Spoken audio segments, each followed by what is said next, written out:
puede causar una contractura. Sí, no síntomas, sino ¿qué genera una contractura?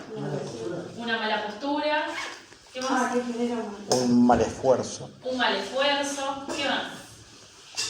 Que compenses con el lado en el que no tenés la contractura. Bien. ¿Qué más? Frío, el calor, Bien. Los cambios de temperatura. ¿Qué más? un golpe, Un golpe, el estrés. ¿Qué más?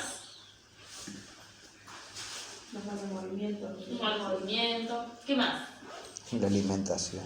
La alimentación. ¿Qué más? ¿Con qué empieza? ¿Qué más?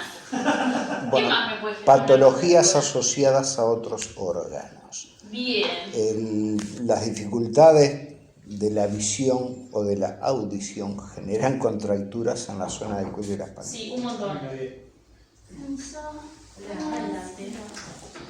¿Qué más? ¿Qué más sobre las contracturas? ¿Listo? Bien. Una contractura muscular, sí, es una contracción involuntaria y sostenida en el tiempo, que es lo que nos permite a nosotros poder palparla.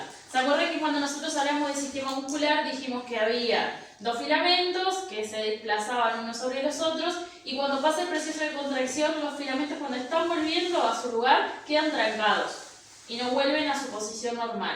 Eso que queda trancado genera ese abultamiento en el segmento muscular, que es lo que nosotros podemos palpar. Ahí, justamente donde quedan trancados, es donde se da la acumulación de toxinas, ¿sí? No puede llegar oxígeno, no puede llegar nutrientes, y por eso el área tiene dificultad de movimiento, ¿sí? Como bien dijeron, ¿sí? Las causantes de las contracturas pueden ser varias, ¿sí? Desde un mal esfuerzo, una mala postura, algo forzado, la alimentación, la hidratación, no tener un buen descanso, la posición con la que me siento, con la que me paro, tener, sí, otras patologías, ¿sí? Hay enfermedades incluso, ¿sí?, que generan justamente contracturas, ¿sí? Y obviamente que es algo involuntario, porque a nadie le gustaría generarse contracturas, ¿sí? Porque ellas, si no se tratan, arrastran otras afecciones, ¿sí? Siguiente término, sí, para trabajar es la tendinitis. ¿Qué es la tendinitis? Una inflamación de un tendón. Bien, la inflamación o la irritación, sí, de un tendón. ¿Y por qué ocurre eso? Por sobreesfuerzo.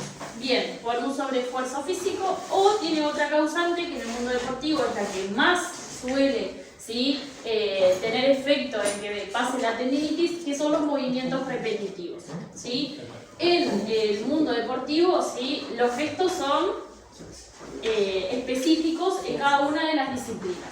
Esos gestos repetitivos que se reproducen muchas veces inciden en que se vayan generando desgastes, justamente esas irritaciones que hacen que haya un proceso inflamatorio.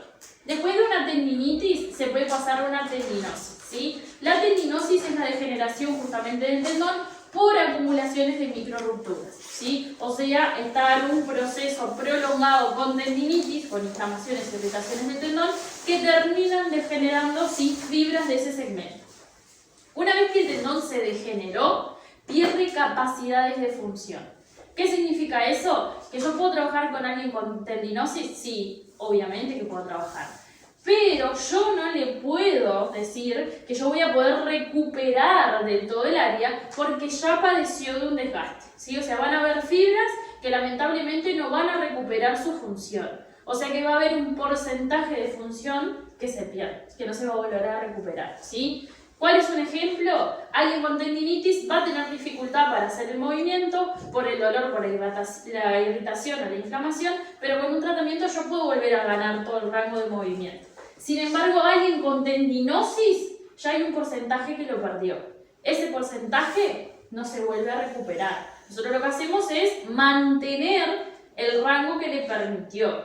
Si alguien, por X cosa, no se trata de la tendinosis, puede llegar a perder todo el rango de movimiento, ¿sí?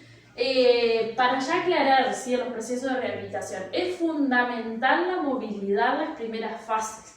Tengan lo que tengan, ¿sí? Si yo hago quietud absoluta, que es lo que muchas veces aparece en las indicaciones médicas, Es un error. fueron, ¿sí? Es la realidad. ¿sí? Fueron. Perdieron no saben cuánto, ¿sí? Para mí lo del reposo absoluto no existe, ¿sí? Piensen que actualmente hay operaciones de prótesis de cadera y de rodilla y no se le terminó de pasar, ¿sí? Anestesia. Lo que produce la anestesia Lo y mandan ya a lo caminar. sacan a caminar al pasillo. Entonces, si una persona que se le está introduciendo un objeto extraño a su organismo, la obligan, porque literalmente la obligan porque los levantan, quieran o no, de la cama, a caminar, ¿sí? A mí, por un proceso propio fisiológico que el cuerpo me puede ayudar a regenerarse y no tengo que meter nada externo, no puedo hacer reposo absoluto, ¿sí?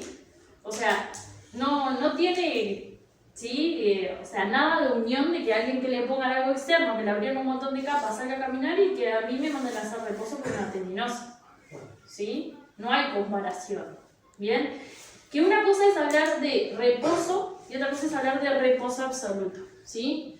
Cuando a mí me hablan de reposo, muchas de las veces hablan de que yo no sobreexija el área, pero nadie está hablando de que yo no me pueda mover o que yo no tenga incapacidad para hacer algo. No, tengo que ser medido en cómo lo hago.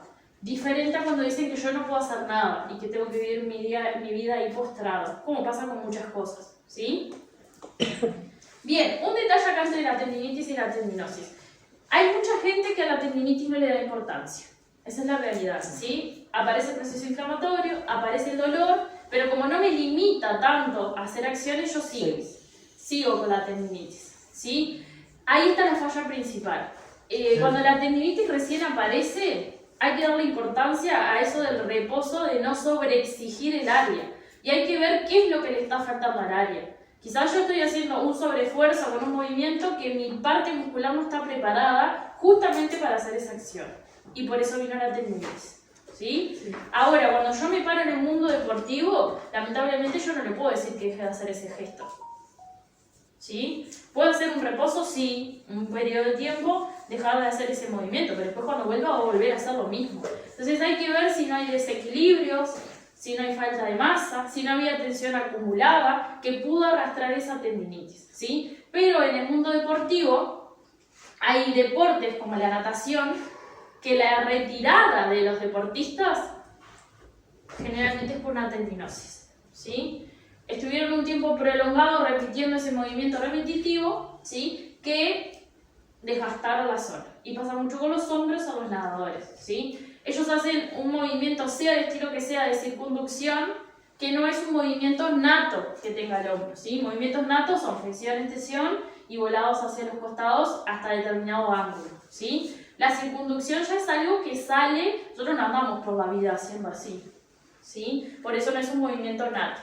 Ellos como de continuo lo hacen, se desgasta mucho más rápido esta área, ¿sí? Entonces, muchos de los deportes, vuelvo a repetir, no son salud, porque no tienen en cuenta patrones natos del organismo, ¿sí? Hay otro que es artística, Sí. que se arranca de muy chico. Sí. Y también exigís a los 6 años las articulaciones tal que la que llega a nivel olímpico a los 30 ya no tiene cuerpo para nada, está toda desgastada. Por eso mismo se retiran antes. No hay Mucho. olímpicos Antes, para antes luchar. también. En realidad, la edad explotable en la gimnasia artística y son entre los 14 y los 18 años. Después de los 18 años no servís para nada en el deporte, y te lo dicen. Y antes de eso, si no lograste algo, tampoco te Claro, explotan por eso. en el mundo hay países que llevan olímpicas a esa edad. Ah, sí. Que de hecho, en la facultad, la mejor edad sería cerca de ahí, tu pico. Pasa que en los países te queman antes. Es que en realidad la mejor atleta en esa disciplina creo que fue con 17 años, que nadie le gana la marca. Con 17 años, o sea, siendo menor. Sí. Y todavía nadie la superó en marca en esa disciplina. En femenino no, en masculino no tengo mucha idea, pero en femenino todavía nadie la superó. Profe, Sí. dice que es inflamación, ¿se nota de afuera o es que con el Bien, frío? los procesos de tendinitis no en todos son iguales, ¿sí? Hay gente que hace un proceso inflamatorio visible, hay gente que tiene solamente una irritación que siente una molestia y un dolor en el recorrido del tendón, ¿sí? No todos demostramos las señales de alerta de la misma forma porque todos tenemos procesos fisiológicos distintos.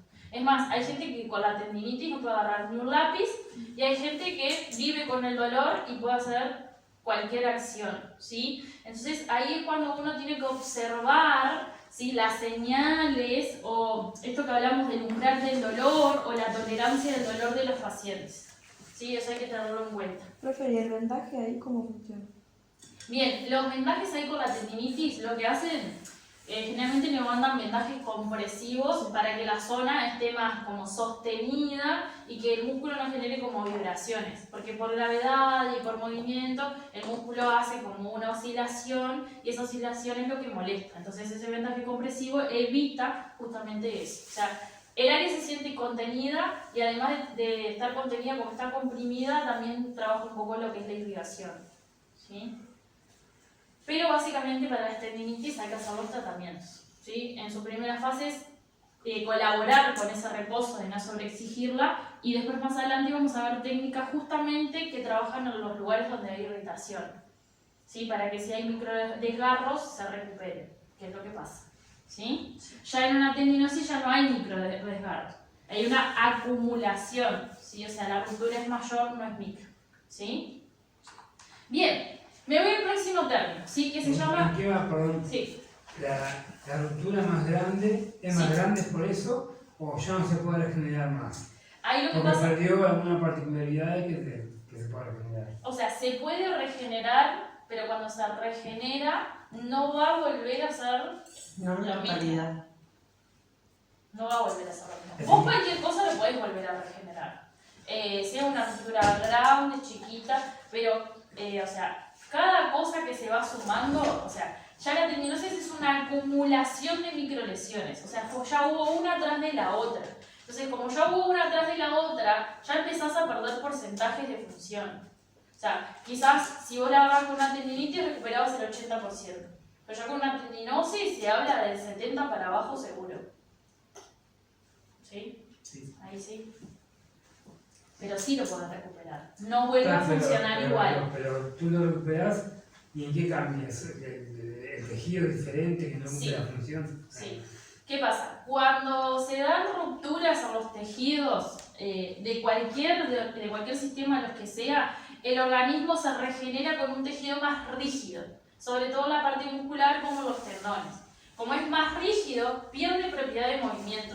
Por eso yo no vuelvo a ganar rango o voy perdiendo porcentaje de función. Porque cada tejido, y si yo tengo un tejido rígido, lo volví a romper, más rígido es el que viene después. ¿Sí? Por eso es que no se puede volver a ganar la misma movilidad. ¿Sí? O la misma como función. algo que hace el cuerpo para no romperse. Exacto. Es una forma de defensa. O sea, el cuerpo es sumamente inteligente y con sus capacidades hace lo que puede. La asocié, por ejemplo, me acuerdo que un desgarro muscular se regenera el tejido, pero no con la función del tejido muscular. Y la asocié con eso. Pasa exactamente igual en el tendón. O sea, ya de por sí el tendón es mucho más rígido que el músculo. Imagínate que si se rompe y encima se pone un tejido más rígido todavía y esa área es la que tiene que hacer palanca de movimiento, ya como que estamos en problemas. ¿Sí? Bien, me voy al próximo término que es fibromialgia, ¿sí? Antiguamente se tomaba como una alteración, actualmente ya se toma como una enfermedad, ¿sí? ¿Qué saben sobre la fibromialgia? Y los tantos ciudadanos que están diagnosticados con ella. Es un dolor permanente muscular. Bien, afecta el sistema muscular, ¿qué más saben? ¿No? ¿Nadie escuchó sobre la No sé fibromialgia? qué tiene que ver con la fibra, por el nombre. Dicen que es psicosomático también. Sí. Bien, voy a lo que es la fibromialgia, ¿sí? La fibromialgia sí es un trastorno del sistema nervioso que lo que hace es que tengan fallas las terminaciones nerviosas que se conectan justamente con las fibras musculares, ¿sí? A lo que generan en el paciente un síntoma de dolor generalizado en el cuerpo o a veces por segmentos. ¿Por qué digo a veces por segmentos? No todas las personas que tienen fibromialgia hablan de los mismos síntomas. Sí son bastante similares, pero ninguno es igual al otro, ¿sí? Es más, la fibromialgia puede atacar también lo que son las zonas articulares y llegar a generar descompensaciones en el sistema óseo, ¿sí? Lo que hay que entender es que es una falla del sistema nervioso, ¿sí? Que la persona cuando tiene empujes es cuando aparecen los síntomas de dolor, que como dice la compañera, actualmente se está haciendo como un trance de llevar la fibromialgia a la parte de la psicología, ¿sí? Porque en realidad las personas tienen empujes cuando sufren, ¿sí?, cambios bruscos emocionales, ¿sí? O sea que en realidad pesa la parte psicoemocional con esta alteración, ¿sí? En lo que es la parte médica, a los que tienen fibromialgia se les manda antidepresivos, que son bloqueadores, inhibidores del sistema nervioso. El gran porcentaje de los que tienen fibromialgia no le hace absolutamente nada esos inhibidores y toman la alternativa de trabajar con medicina, ¿sí?, fuera de la parte médica. A algunos de ellos les dan resultados, a otros no, ¿sí? ¿Qué pasa con nosotros y con esas personas que tienen con fibromialgia? ¿Nosotros les vamos a poder trabajar? No. O sea, Sí, no, no creo que lo puedas mejorar, sino ayudar con el dolor capaz. o sea, Sí, sí los es podés emocional, ayudar, sí, sí los podés ayudar, pero tenés que preparar un ambiente que tenga que ver más con su bienestar emocional Pero es una. que Pero si con la la- manipulación Por física. ejemplo, las contracturas pueden venir por ese lado. La parte de las contracturas capaz que te ayuda a mí, ¿no? Bien, un detallecito con las personas con fibromialgia, ¿sí? Acuérdense en el detalle de que hay una falla en el sistema nervioso. Muchas de las veces hablan de un dolor, pero uno va a la palpación y la persona no tiene nada. O como mucho tiene tensión muscular, que es normal tener tensión muscular. Pero como hay una falla en esas terminaciones, a la persona le está llegando información de que ahí hay dolor, de que ahí hay algo insoportable, pero en realidad uno va a la palpación y ahí no hay nada. Sí, nuestra madre tiene y hay días que no se puede levantar de la cama o no se deja tocar. Sí. No se deja tocar por ninguna parte del cuerpo. Sí. Hay días que no se puede levantar de la cama, hay días que está mejor, ¿tá? Pero hay días que no se levanta de la cama, está con la cabeza, el cuerpo, todo. Es algo, todo. Sí. todo. Y está, pero ella no se deja esto, nada. Sí, Va a contar con esos ataques así bien fuertes, un poco como tú decís. No Sí. hay manera, no se deja. bien. Detallecitos, sí, decimos. ¿No hay medicación para eso, siendo así? La farmacia sí. le mandan. En realidad es como, es lo que te digo, te mandan antiinflamatorios, te mandan calmantes y te mandan De todo, antidepresivos. sí. Pero en realidad después llega un punto Que nada que te hace. ya no le hace, porque Exacto. vos juntás los tres y en realidad es una bomba de medicamento para el organismo, donde después de un lapso de tiempo esa bomba ya no me sirve de nada porque yo ya me adapté porque es droga. O sea, yo me adapté a una droga, necesito una más fuerte. Es la realidad de los medicamentos. ¿Sí? Y a medida que yo voy subiendo de escalón, después ya no tengo más nada. Exacto. Bolsas, remedios, pero ya no, como que nada le funciona. Y después pasa el estómago, entonces, medicación que después, es claro. toda una continuación de otras cosas. Sí. Ah, sí, claro. Claro. Los medicamentos para la larga terminan trayendo otros problemas. Exacto. Yo no había escuchado eso y creo que es lo que a mí me pasa en los padres. Cuando estoy muy estresada, empieza el dolor en donde fue que tuve el trauma, por decirlo así, que es en medio de la espalda, y me sube todo por arriba, que es lo que me activa la contractura, que es lo que me dicen todos los médicos. Y me mandan, la última vez me dieron tramadol, porque la oxalodosa yo no me hacía nada. Bien. Y trabajar la Detalle- contractura como contractura normal, ¿te ayuda? Bien, Es ahí mejor que de hecho. dos detalles. empezamos eso. ¿Sí?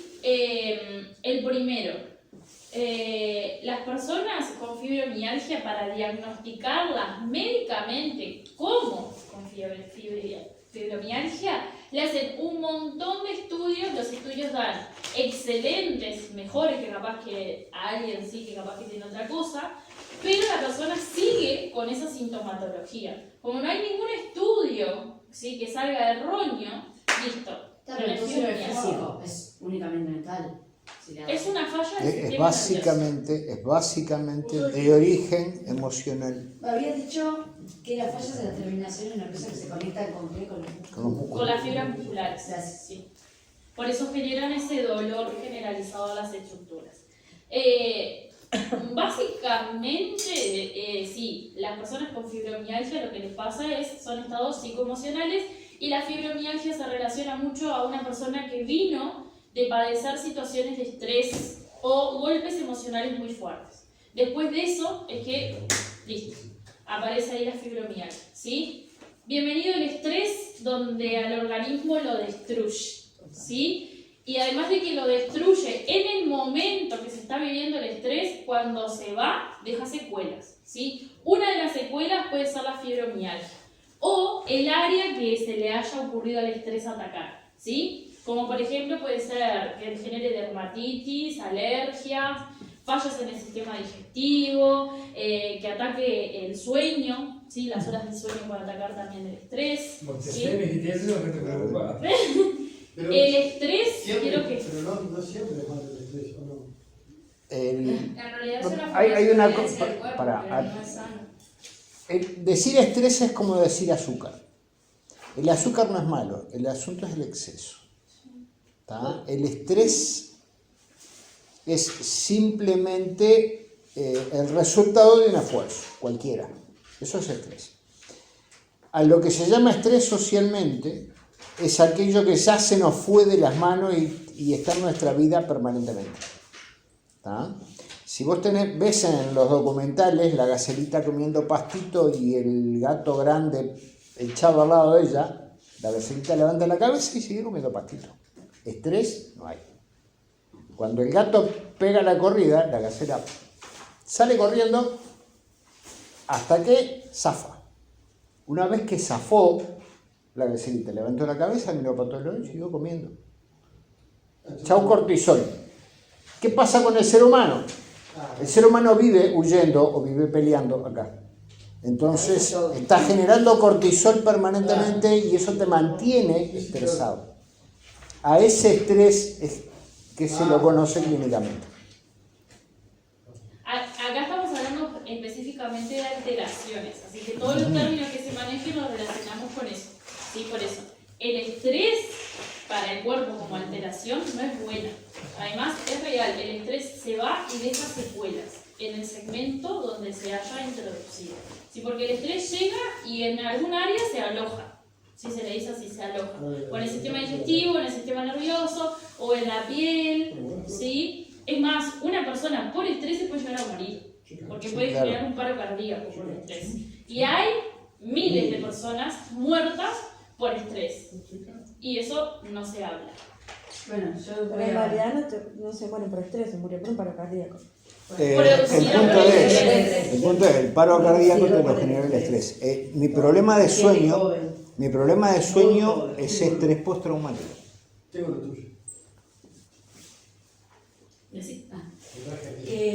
Bueno, por ejemplo, yo estoy de novia hace 3 años, con un chiquilín que tiene 18 también como yo, y el tipo siempre fue de esos que como que les va bien en todo, que se le pone todo, alumno 12 y así, y ahora recién acaba de salir de, o sea, voy a destacar algo, capaz que no tengo que destacar, pero lo que muchas veces uno piensa, él no se droga, no nada, y por estrés, o sea, cumplió los 18, terminamos el liceo, quiso sacar la libreta y todo, generó mucho la hormona del estrés y como que el cuerpo se intoxicó y un día empezó a delirar y recién salió, estuvo un mes en una clínica psiquiátrica y ahora salió y está bien, pero por ejemplo está como con un tic en el pie, que yo te había contado, bueno, no se deja tocar el pie y todo por estrés, o sea, él empezó a delirar por generar mucho la hormona del estrés, que todos en un principio pensamos que eran hasta, él tiene, tipo, le gustan las plantas, o sea, plantas, ¿no? Y pensamos que se había intoxicado con la cantidad de plantas que tenía en el cuerpo, porque un día empezó a delirar y dijimos, ¿qué le pasa? Y era por estrés, y llegó hasta el internado y todo, en una clínica y está, ahora salió y está con medicación y todo, pero digo, por ejemplo, tiene, el pie se le tensa solo y le tiembla y pensamos que era por una medicación, y resulta que no, que se ve que es porque se le alojó ahí. Él lo toma bastante bien, ¿no? El tema de que se le aloja ahí, pero le tiembla y tampoco se deja tocar el pie, por ejemplo. Le duele porque tiene como si fuera una contractura, no sé, pero no se deja tocar. Y yo, por ejemplo, el otro día le toqué porque se dejó y me dijo que sentía como electricidad, como una electricidad. Que no sé a qué se debe, pero puede ser algo de eso, porque le surgió después de esto, por ejemplo. Es que, real, el estrés deja secuelas. Mi hija menor convulsiona cuando se estresa demasiado. Puede ser. Sí. Lo que la fibromialgia hacer fibromialgia. La fibromialgia, ya les digo, el principal patrón es eso, haber sufrido crisis de estrés elevadas o tener golpes emocionales fuertes. Sí, es lo que se sabe hasta ahora, porque en realidad en la parte médica, o sea, Sí. hablan esto que les estoy diciendo yo Sí. ahora, no hay mucho Sí, más sí, no, información. Es más, te dicen No le saben que- decir mismo de a qué se debe, por qué, de qué. No, no hay como No, una no definición. Es, no, ni tampoco hay un estudio médico que diga, bueno, Y- con exactitud es esto. digo que es fibromialgia. Es que hay Es por un descarte de información. Es- es la Exactamente. diferencia entre lo que es o sea, la clara diferencia entre la salud mental y la salud física, por decirlo así. La salud física no puede entender la salud mental. Y la salud mental todavía no se llevó a un campo tan amplio como la medicina física, por decirlo así, para explicar estas cosas. En realidad está cambiando un poco y ahora como que se le da más importancia a la parte psicoemocional que pesa en el organismo y pesa un montón, pesa mucho más que la física. Una definición de salud es esa, el equilibrio Psicosocioemocional. biopsico- Biopsicosocioemocional. Porque lo social también pesa, ¿no? Sí, claro. Y a veces un montón. Más que el resto de las cosas. Pero costó muchísimo cambiar eso. Es que en los El últimos, término, los últimos 100 La definición años, se maneja hace años, hace unos cuantos años se cambió. El tema es romper socialmente con lo que estaba marcado hace años. Pero no solo eso, hace años en países más avanzados tiene todo que ver con lo degenerativo que va de la evolución social en sí, depende de qué país y qué sociedad. que en los últimos, el último siglo, ponele, la medicina se dedicó a el síntoma y no al mal. Cuando vos hablas de medicina clínica, son muy pocos los médicos hoy en día que hacen medicina clínica. Clínica viene de cama, que es el entorno del enfermo. O sea, el tipo vino con dolor de cabeza. Bueno, ¿por qué le duele la cabeza? ¿Qué come? ¿Cómo vive? ¿Dónde vive? ¿Tiene trabajo? ¿No tiene trabajo? Ese tipo de cosas. Vos vas con un hacha clavada en la cabeza y le decís, me duele acá, y el médico te da 2 aspirinas. Porque lo que tratan es el síntoma, no el problema. Y eso está volviendo a retomarse, la medicina asociada al entorno del paciente. Es que en realidad, yo que estoy haciendo el primer año de medicina, tenemos una materia específica que nos saca de lo que es el campo, no sé, de laboratorio, por decirlo así. Nos están metiendo mucho más en comunidad, en tener que ver con la comunidad, que con lo que uno quiere empezar a estudiar realmente. Claro, claro. Te obligan a eso para que no caigas en el le duele esto, dale esto y ya está. Nos están incentivando muchísimo. Yo supuestamente sufro migraña. ¿Cómo llegaron a eso? No sé. Me da para la cabeza, o sea, voy, me quejo, se me explota la cabeza, pero nunca me hicieron un estudio de la cabeza, nunca me hicieron nada. Pero me da como para mirar migraña. ¿No pasa psicólogo tampoco? Claro. Pero, En sí. realidad hay un montón de cefaleas que son afecciones y alteraciones que tiene la zona cervical. No tiene Que psicólogo. vamos a hablar de Sí, eso. claro, Sí, claro. Bien, me voy al próximo término que es reumatismo o reu. El reumatismo es una cosa, el reuma es otra. ¿Quién escuchó alguna vez uno de esos dos términos? ¿Reumatismo o reu? Los hemos escuchado. Bien, en realidad esos términos se escuchaban mucho más en las edades avanzadas, ¿sí? Sí. Que las articulaciones empezaban a quedar rígidas, Además. perdían movimiento, dolían, ¿sí? Ahí hay un claro que se mezclan esas definiciones, ¿sí? El reumatismo es específicamente para las articulaciones. Las articulaciones están limitadas en el movimiento y generan muchísimo dolor. Y después está el reuma, que es un término menos específico que engloba mucha más superficie. No habla solamente de las articulaciones, sino también de las estructuras óseas e incluye también lo que es corazón, pulmón y piel. ¿Sí? Con cualquiera de esas estructuras pasa exactamente lo mismo. La estructura empieza a quedar rígida y empieza a perder movilidad. ¿Sí? El reuma en lo que es corazón, piel, pulmones se asocia mucho a enfermedades. ¿Sí? La realidad es que empieza a quedar rígido y empieza a perder propiedades. Propiedades de lo que es la capacidad respiratoria, el corazón empieza a bombear menos sangre hasta que un día ¿sí? Básicamente pasa eso con el reuma, ¿sí? El reumatismo en el mundo deportivo se escucha muchísimo a tempranas edades, ¿sí? Como en las manos y en las rodillas, ¿sí? ¿Y por qué se da también? En las manos, ¿sí? En los deportes que tienen recepción de balón o reciben impactos, ¿sí? Por un tema de que se va a dar un desgaste muy rápido, se suma a lo que es una artrosis, que es una degeneración de la articulación, y se empieza a deformar, ¿sí? Que es lo que se conoce como artritis reumatoidea. Está hablando de reumatismo, ¿sí? Se empieza a deformar, empieza a perder movilidad del segmento y muchos después no pueden hacer esto con las manos, ¿sí? Propio del desgaste deportivo. En las rodillas pasa lo mismo. Antiguamente pasaba mucho más porque se tendían a hacer operaciones bastante a lo criollo, ¿sí? Y se extraían cosas que eran importantes en el área como los meniscos, ¿sí? Antiguamente a los deportistas le abrían la rodilla, chau menisco porque te lo rompiste y bienvenida artrosis en un año, ¿sí? Después la artrosis empieza a aumentar y empieza a generar reuma, ¿sí? Porque ya no genera reumatismo la rodilla, genera reuma. ¿Por qué? Porque le va a pasar lo que le pasa a esta rodillita, ¿sí? Se empieza a desgastar el cartílago articular, no tengo nada que me proteja la estructura ósea y empieza a haber deformidades para arriba del hueso, como estas salientes que se observan acá, ¿sí? Que se llaman osteofitos, todas estas cosas, estas salientes, ¿sí? Osteofitos, ¿sí? Estos sobrehuesos lo que hacen es deformar la estructura normal de la rodilla, ¿sí? Y después por acá arriba, ¿quién tiene que venir? Los meniscos. La rótula. Además de la rotura, ¿quién viene? Los tendones, Los ligamentos. tendones, ¿sí? Si el tendón tiene que venir por acá, ¿va a tener la misma función? No, porque están estas. Y además, ¿qué va a generar cuando se mueva? Fricción. Y va a generar un desgaste. O sea que, además de tener una artrosis con reuma, voy a tener a futuro una tendinosis, ¿sí? Exacto, o sea, la rodilla está básicamente para tirar y poner una prótesis de rodilla, ¿sí? En el mundo deportivo la realidad es que por los gestos que se dan, ¿sí? Por el tipo de impacto que reciben las zonas, se pueden generar todas estas alteraciones, ¿sí? Repito, el deporte no es salud, ¿sí? Nos queda muy claro, sí. Bien. Pues O sea, uno decide, pero el deporte no es salud. O sea, lleva al cuerpo a hacer funciones que no son natas.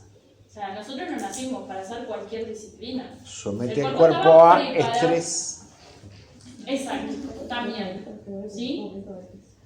Bien, sumo lo que es artritis y artrosis, ¿sí? Artritis es una inflamación, ¿sí? De la zona articular, ¿sí? Que se da, ¿sí? Por rupturas, ¿sí? De algún segmento que está dentro de la articulación, ¿sí? Me voy a rodilla, que también es lo que más se escucha, ¿sí? Generalmente esa inflamación se empieza a dar por rupturas de los meniscos, pellizco de los meniscos, microrupturas a los ligamentos, que empiezan con este primer proceso, a generar inflamación. Cuando un área tiene un proceso inflamatorio, el cuerpo está mandando una señal de alerta, ¿sí? A mí se me pasa una inflamación porque yo tengo que hacer una acumulación de células que lo que hagan es regenerar ese segmento. O sea que si a mí hay un proceso inflamatorio, algo se rompió y se está regenerando, por más micro que sea, ¿sí? Después de eso, si yo no le doy importancia a esa artritis, que a mí 2x3 se me inflama, tengo un pequeño dolorcito, pasa esto, a una artrosis, una degeneración de ese segmento, como vimos en la rodillita que estaba toda rota, ¿sí? Y ahí empieza a ser cada vez peor, ¿bien? En el mundo deportivo, generalmente cuando ya se van a ver, las articulaciones están acá. Y ya no hay mucha cosa que hacer. ¿Sí? Bien, sí. Y esa Es un ejemplo. Sí. Él, en una de las entrevistas que es bastante chocante lo que dice, yo si volviera a nacer, no sería jugador de fútbol, dijo. Porque yo en este momento quiero que me corten las piernas. ¿Sí? Todas las noches de mi vida sufro un dolor que a veces no puedo ni dormir. Y lo que le va a pasar a Suárez también. ¿Sí? Así que imagínense Claro, a cómo lleva el deporte a romper, ¿sí? Nuestro envase, que es único y no hay otro. ¿Sí? Suárez lo mismo, la rodilla, hecho en general. Tiene- Tengo compensaciones por todos lados. en el Rechazo cuerpo. en general. ¿Verdad? Era el ejemplo ideal para hablar de todo lo que estaba mal en un curso que hice. Claro. Era como, hablaban de algo, Suárez. Suárez. A ver, Suárez. Suárez. Pobre. Pero eso que se, porque hay deportes que son de mucho más contacto y están menos rotos que ellos. Pero Y no por la tenés preparación. movimientos que generen esos desgastes articulares. Porque los impactos los reciben más bien las partes musculares. Pero no tenés que irte tampoco a la diferencia de deporte, sino mismo a los jugadores en sí. No todos los jugadores tienen las mismas lesiones porque no todos los jugadores juegan igual. Hay otros que tienen otro tipo de... Igual Suárez, la parte fisiológica pobre, tuvo menos liga que No, yo nada. Como, pero hay otras que una son malísima liga. Pero por eso los profes, tú me pensás más que uno, todo eso se ha ido cambiando con el correr de los años. O sea, lo que es un calentamiento previo, esto, lo otro, hoy en día se hace un calentamiento realmente con cinta. Antes te salían a correr las pretemporadas, antes que salían a correr a la duna y metía a duna como loco. Ahora ya no, ya es otra forma. ¿Por qué? Por este tipo de cosas. Sí, Todo ha cambiado. se es sí, más modificado. consciente que hay que cuidar Sí. el organismo porque la Claro. persona es persona, Sí, claro. no es solamente dinero. Eso pasa. Exacto. Es que antes se apuntaba más, por ejemplo, en el fútbol a tener más físico y todo así, y hoy por hoy creo que no va tanto por ese lado. Sí, antes eran como más voluminosos, Claro. ahora se busca un cuerpo más equilibrado Equilibrado. y que rinda en un montón de capacidades, no en una sola. Y por suerte, gracias a Dios, se está dando cada vez más, igual cuesta mucho el fútbol uruguayo todavía, la presencia de psicólogos y psicólogos sobre todo, está en lo que es en cada club, porque se están dando, o sea, con el correr del tiempo, muchas lesiones por estrés. Puedes decir, sí, tiene plata, esto, lo otro, ¿qué se va a estresar? Pero para ellos, no jugar 2 partidos ya se estresa, o sea, porque tienen una cabeza así, un callo en la cabeza, la mayoría, en realidad. Yo tengo- Entonces ellos se yo estresan tengo- demasiado, dicen, y eso les genera, bajar defensa, esto, lo otro, y se estresan y se rompen. ¿Qué pasa eso? Y entonces, un delantero si no hace goles 2 partidos, se bajonea y empieza todo el mambo en la cabeza y... No se va a fañar el colo. Me paro para ese ejemplo en la parte elite, ¿sí? Para un deportista elite del deporte que vos estás nombrando, cada falla que tiene es menos posibilidad de llegar a ser alguien. Porque pesa más en ser alguien que lo que yo hago. Es un combo. Es un combo que también. Y ahí empieza la Yo sociedad. lo vi a un vivo, ahí lo vi. O sea, tengo un amigo que es el delantero del Canario, también lo conozco hace muchos años. Viví toda la carrera de él, hasta el día de hoy. Él, cuando en su momento estaba en el boom, cuando fue la Copa Sudamericana, explotó, estaba buenísimo. Después, cuando no lo vendieron, se le cayó el pase a la Argentina, el loco entró en un pico de depresión. Ahí estaba salado, o sea, a ver, se cerró su círculo, éramos muy pocos los que íbamos, los que estábamos ahí junto con él, todo otro, y ahí empezó a generar todo un estrés y esto y lo otro. Vos decís, loco, flaco, estás bien. Económicamente está bien, ¿sabes? Que estás aventando otro rato, te vas a ir a la mierda. La familia divina, divina, está bien como Julio. Y vos decís, sí, está, pero el hecho de que hablamos hacía goles, la caída del pase, esto, lo otro, vos decís, y eso te queda todo estrés y todo, y si como para acá. Y ahí entra un poco lo social también, ¿no? Y sumado también, porque además lo hacen, van a agarrar, terminan los partidos y entran en las redes. Y dicen, uy, ¿qué hablaron de mí? ¿Qué no hablaron de mí? Si están hablando mal. Es una suma de cosas. Loco, es como eso. Y vos pensás que atrás tuyo tenés 10. Cuidar la imagen. Sí, también, ¿no? También, por Que eso. por más de obvio. que se hable de que es un juego colectivo, Sí, obvio. el colectivo, dentro de tu colectivo, tenés gente deseando que Mentira, vos- no digo nada, se matan entre ellos. Claro, Se matan entre ellos. Entonces es mucha carga que genera justamente estrés, de que hablábamos, de que puede generar afecciones. Y que la parte psicoemocional, por más que uno no se dé cuenta, pesa en áreas del cuerpo. Y en determinadas áreas dependiendo de lo que a mí me pasa. ¿Sí? Que ahí ya me meto en otro mundo que habla del cuerpo. ¿Sí? Bien, después me voy a meter en otro término que es isquemia. ¿Sí? Definir isquemia, sí, es fundamental porque es una definición que vamos a utilizar para trabajar los puntos gatillos, ¿sí? Nosotros vamos a generar compresiones del tipo isquémica, ¿sí? La isquemia es la falta de flujo sanguíneo en un segmento tisular, ¿sí? Esa falta de flujo sanguíneo no me permite que llegue ni oxígeno, ni nutrientes, ni esté bien oxigenada el área. Cuando la isquemia es muy intensa, puede hacer que la irrigación sanguínea no llegue al segmento, o sea, literalmente no haya irrigación, y que a mí me pase una necrosis. ¿Qué significa necrosis? Es la muerte del tejido, ¿sí? Por falta de irrigación sanguínea. Necrosis que se da, necrosis que hay que quitar todo ese segmento, porque es algo como quien dice que está podrido, Está muerto, ¿sí? sí, sí. Y si yo no quito eso, empieza a agarrar parte adyacente, ¿sí? En el mundo deportivo, la isquemia puede pasar por traumatismos, ¿sí? Un golpe o una caída me puede generar una isquemia del segmento y que a mí me corte el flujo sanguíneo. ¿Cómo darse cuenta si yo estoy en un proceso de isquemia? La zona empieza a tomar otra coloración, la zona empieza a quedar dura y empieza a perder temperatura, que es lo más importante y es la diferencia con un hematoma, ¿sí? El hematoma va a tener irrigación y va a tener temperatura normal al otro hemisferio porque es un hematoma, solamente hubo rupturas capilares. Ahora, la isquemia está a punto de generar una necrosis, ¿sí? Entonces se empieza a disminuir la temperatura y se nota. Está pasando eso, hay que correr con esa persona, porque si la isquemia se puede desbloquear, podemos hacer que esa zona se salga. Si eso no se trabaja a tiempo, necrosis bienvenida al área, ¿sí?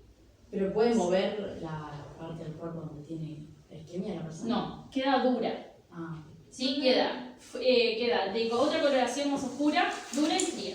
bien. Yo no estoy muy segura, pero cuando pasan accidentes, o sea, clínicamente, ¿no? Cuando pasan accidentes, yo he visto más en las piernas que hacen cortes para que pueda seguir circulando. ¿Es eso? No, vos hablás como pasa con el torniquete. Capaz.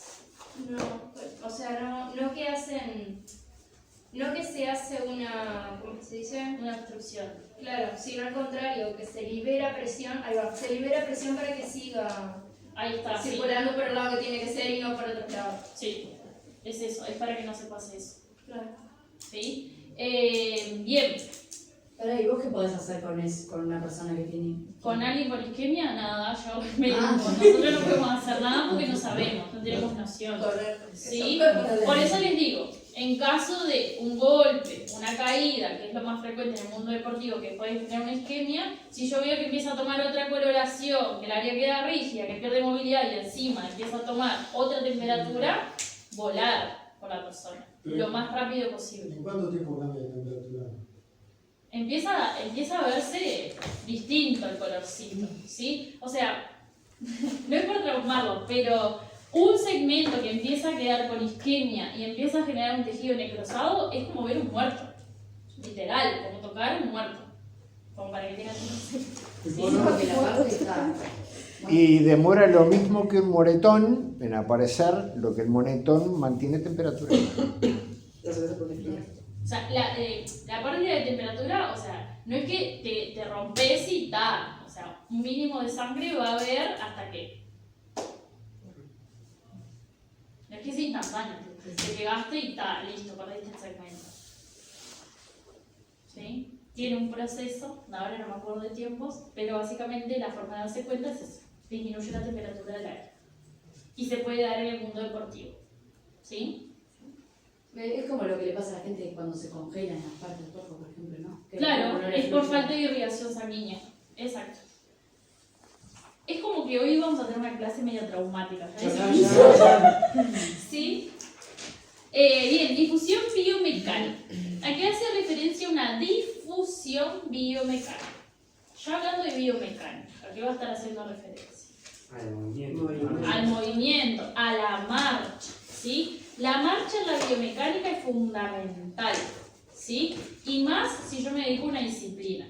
Mi forma de caminar es lo primero que tengo que corregir antes que nada, ¿sí? Bienvenidos a donde todos tenemos fallas en nuestra marcha. en donde todos tenemos fallas en nuestra pisada, donde un pie no es igual al otro y cada pie tiene su dificultad. ¿Sí? En realidad, sí, la marcha analizada, uno debería de entrar por el talón, apoyarse en el borde externo, entrar por el metatarso y terminar de apoyarle los dedos. La realidad es que por los calzados que nosotros utilizamos hace mucho tiempo, se modificó justamente el segmento de los dedos y quedaron dedos en gana. Y la realidad es que el medio de los dedos es una parte de apoyo para así generar, ¿sí?, liberación de presión que genera la pisada. O sea que ya venimos horrible hace años modificando esto, que es una base de sustentación que tenemos, ¿sí?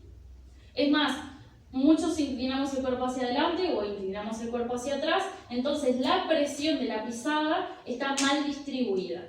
¿Qué genera eso? Que suba eso por el cuerpo y que genere tensiones, dolores y contracturas en determinadas áreas del cuerpo. Por eso es que ahora se habla mucho del estudio de la pisada y de utilizar plantales dependiendo de lo que yo necesite, para que se modifique esa distribución del peso y que el resto del organismo no sufra por esa pisada inadecuada. ¿Sí? Bien. Otra cosa de la biomecánica que es fundamental es la técnica de carrera.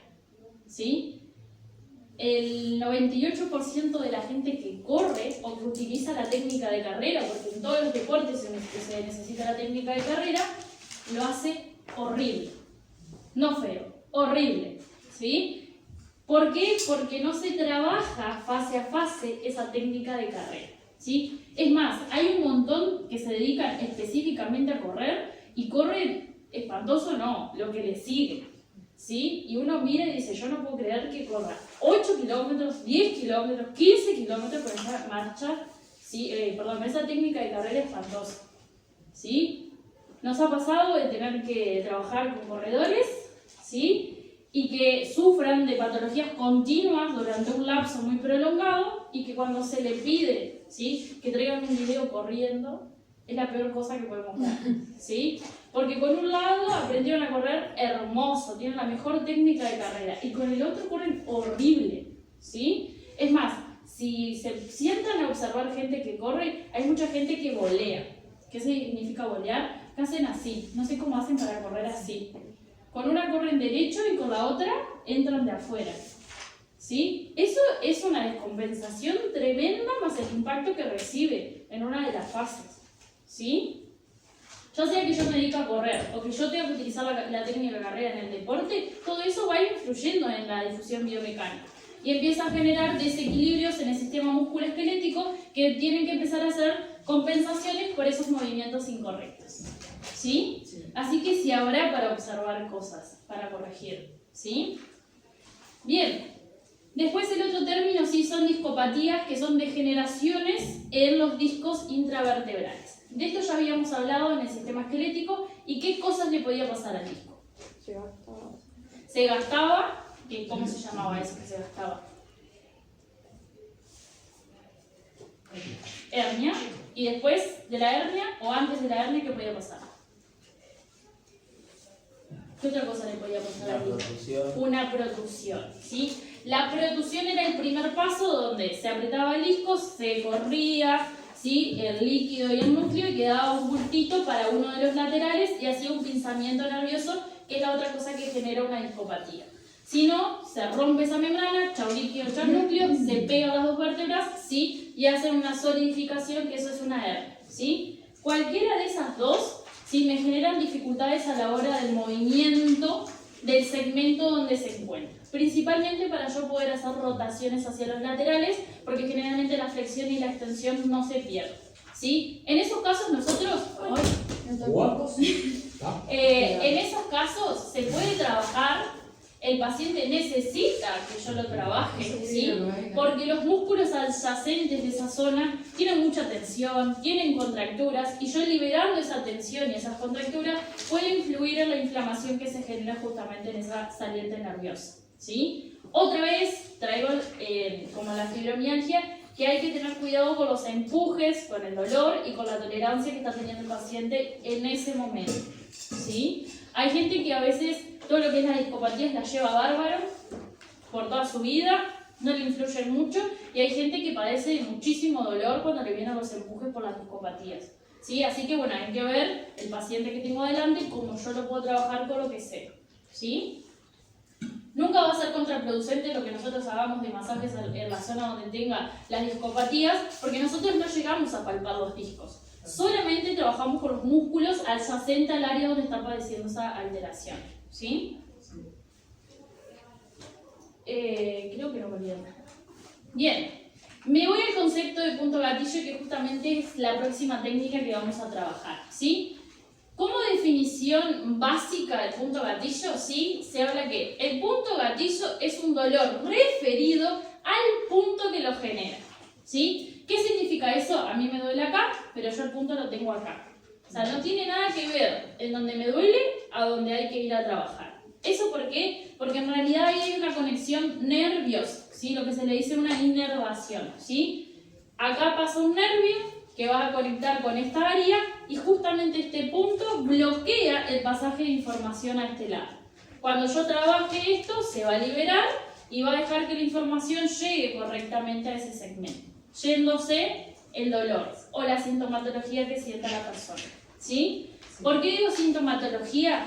El punto gatillo, sí, generalmente lo describen con dolor, pero los nervios tienen otra forma de hacerse notar, que puede ser o calor, o frío, o electricidad. ¿Sí? Así que si en esa área refleja, aparece electricidad, calor o frío, el nervio está diciéndome que ahí también está pasando algo y que hay que trabajarlo para que eso no esté más.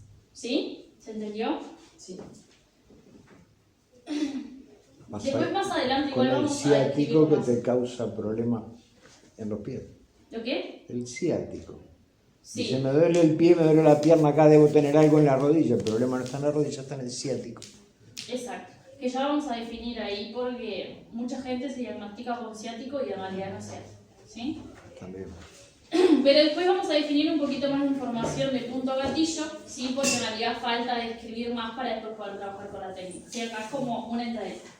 Bien, después vamos a tener la neuritis, que es una inflamación del nervio y de sus ramificaciones, que lo que hace es hacerme tener un dolor en el recorrido, ¿sí? De ese camino nervioso. ¿Sí? Ahí la neuritis puede pasar por una contractura, por un impacto, por algo que lo esté comprimiendo, ¿sí? Que no es lo mismo que el punto gatillo. No es lo mismo. El punto gatillo es una banda tensa que interrumpe la funcionabilidad del nervio. La neuritis es una inflamación, ¿sí? Es sumamente distinto. Nervio que esté inflamado, nervio que yo no puedo estar jugando en esa zona, porque si no el nervio se irrita más y más inflamación causa, más dolor y más va a demorar, ¿sí? En desinflamarse ese segmento. ¿Y cómo sabes cuándo el nervio está inflamado? Bien, ahí el detalle con la diferencia del punto gatillo. El punto gatillo duele en un área específica que ya está mapeada. ¿Sí? O sea, los puntos gatillos ya están inventados, ya tienen sus áreas, ya se dice cómo se trabaja, no hay nada por inventar. Solo ir y trabajar con la técnica, nada más. En la neuritis, el dolor ya es más generalizado en un área mucho más amplia, ¿sí? O sea, yo puedo tener una inflamación del nervio braquial que está por acá y corre todo por acá, entonces yo pierdo, ¿sí? Función de toda la extremidad superior, ¿sí? Y me duele toda la extremidad superior. El punto gatillo, si yo lo tengo acá, me va a doler determinada área, ¿sí? No todo en general, ¿sí? Esa es la diferencia, ¿sí? Bien, y después tengo la neuralgia, ¿sí? La neuralgia, como termina en algia, hace referencia al dolor, ¿sí? Al dolor de un nervio o su recorrido, pero esta vez es por una falla del sistema nervioso, ¿sí? Esa falla del sistema nervioso lo que hace es que a mí yo tenga dolor, pero no pierda función, ¿sí? Que es la gran diferencia con la neuritis. La neuritis sí pierde función por el dolor. En la neuralgia, la persona mueve precioso el brazo y dice que tiene dolor. En la neuritis, la persona intenta hacer la función y no puede por el dolor. ¿Sí? ¿Se entiende ahí la diferencia? Sí. ¿Sí? Así que uno tiene dolor, pero tiene función, y el otro no tiene función y tiene dolor. ¿Sí?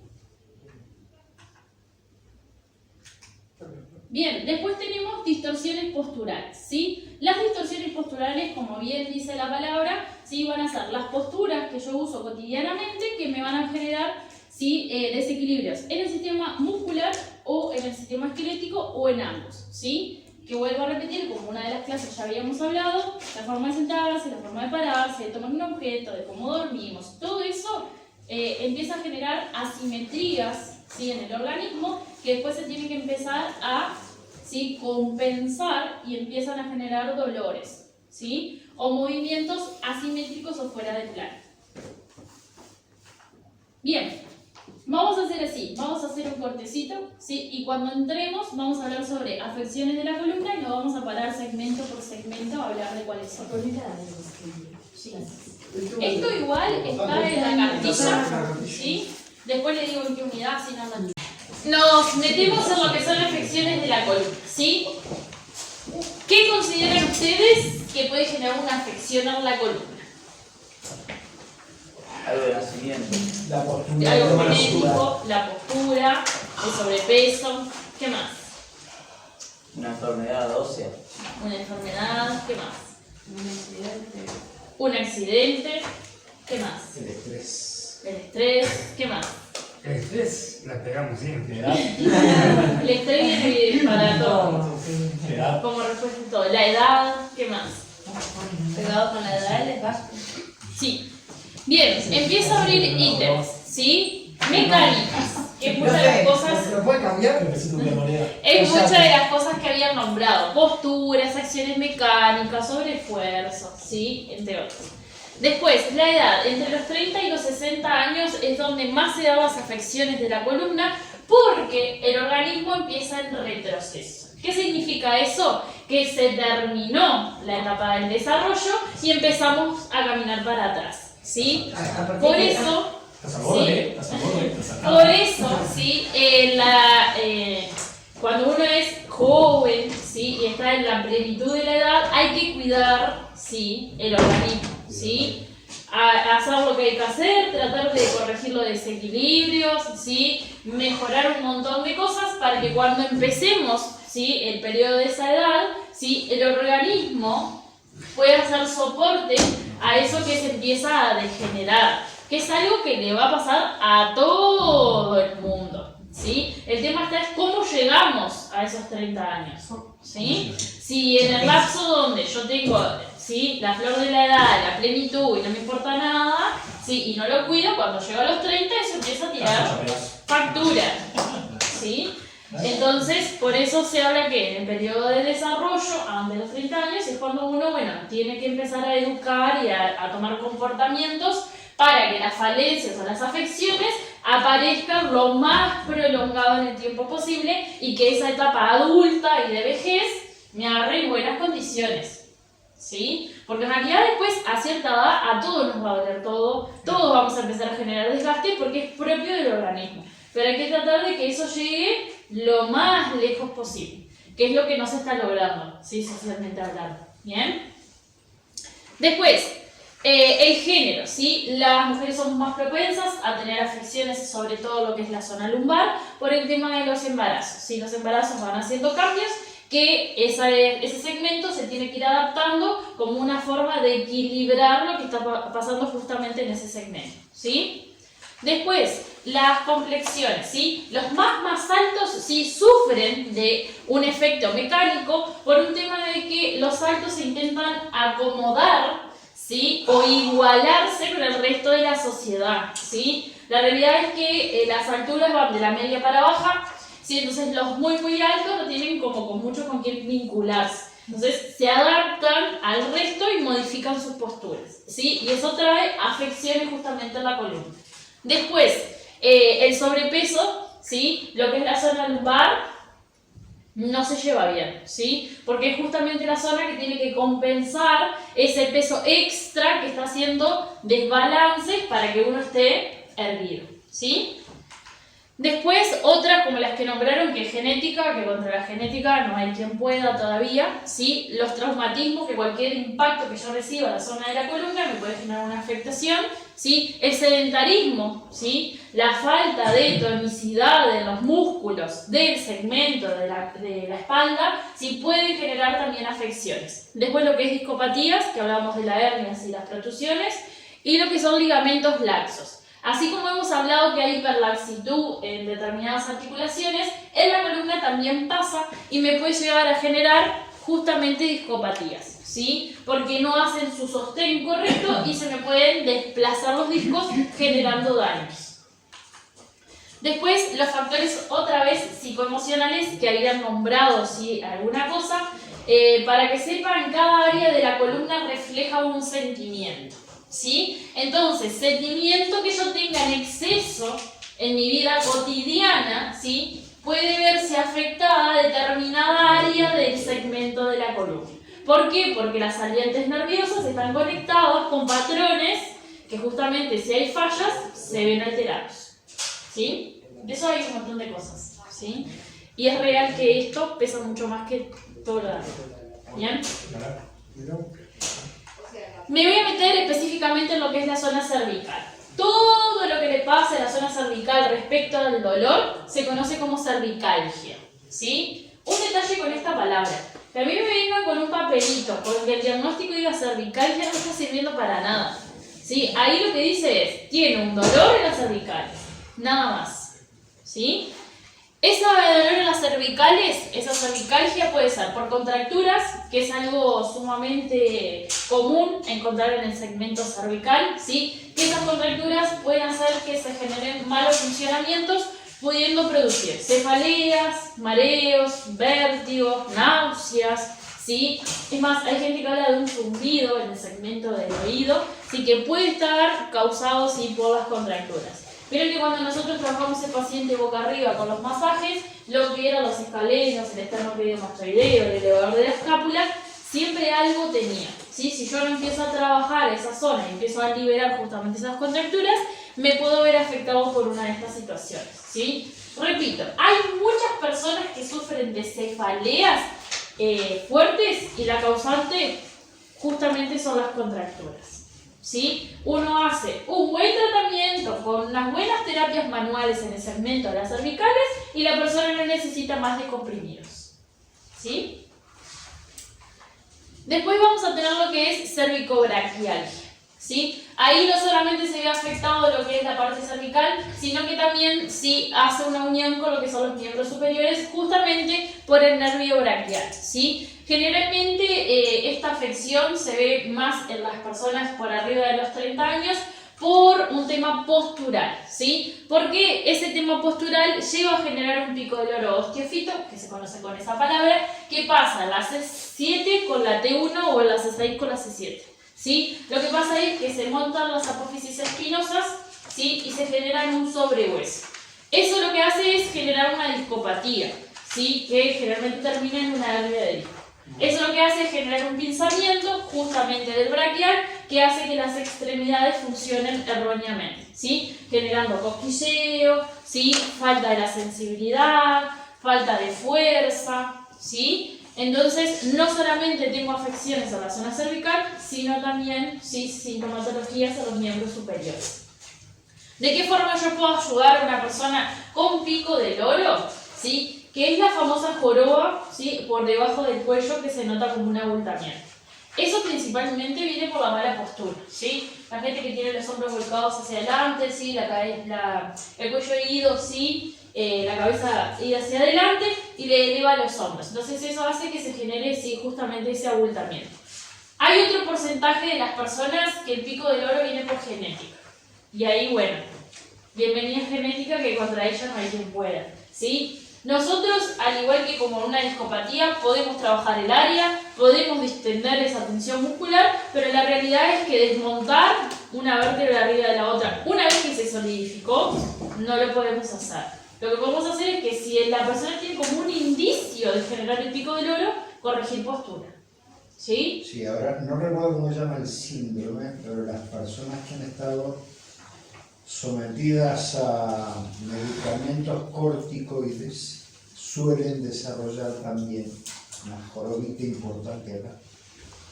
No me acuerdo cómo se llama el síndrome. Sí, hay un... Pero tiene un nombre, es el rostro les queda redondo y acá se hace una joroba pero bien marcada. Y tiene que ver con los corticoides. Sí, lo que pasa es que todo en exceso hace mal, ¿sí? Y más la parte de los medicamentos, ¿sí? Que como les digo, capaz que a una persona le hace bien y a otra no le da resultado y hace todo lo contrario, ¿sí? Entonces a veces curar o bloquear el dolor no es lo mejor cuando hay otras formas de hacerlo, ¿sí?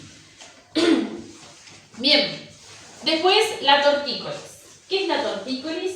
¿Y quién no ha padecido una tortícolis alguna vez? No, no sé lo que es. ¿Nunca tuviste tortícolis? Espérate, ¿qué tuviste?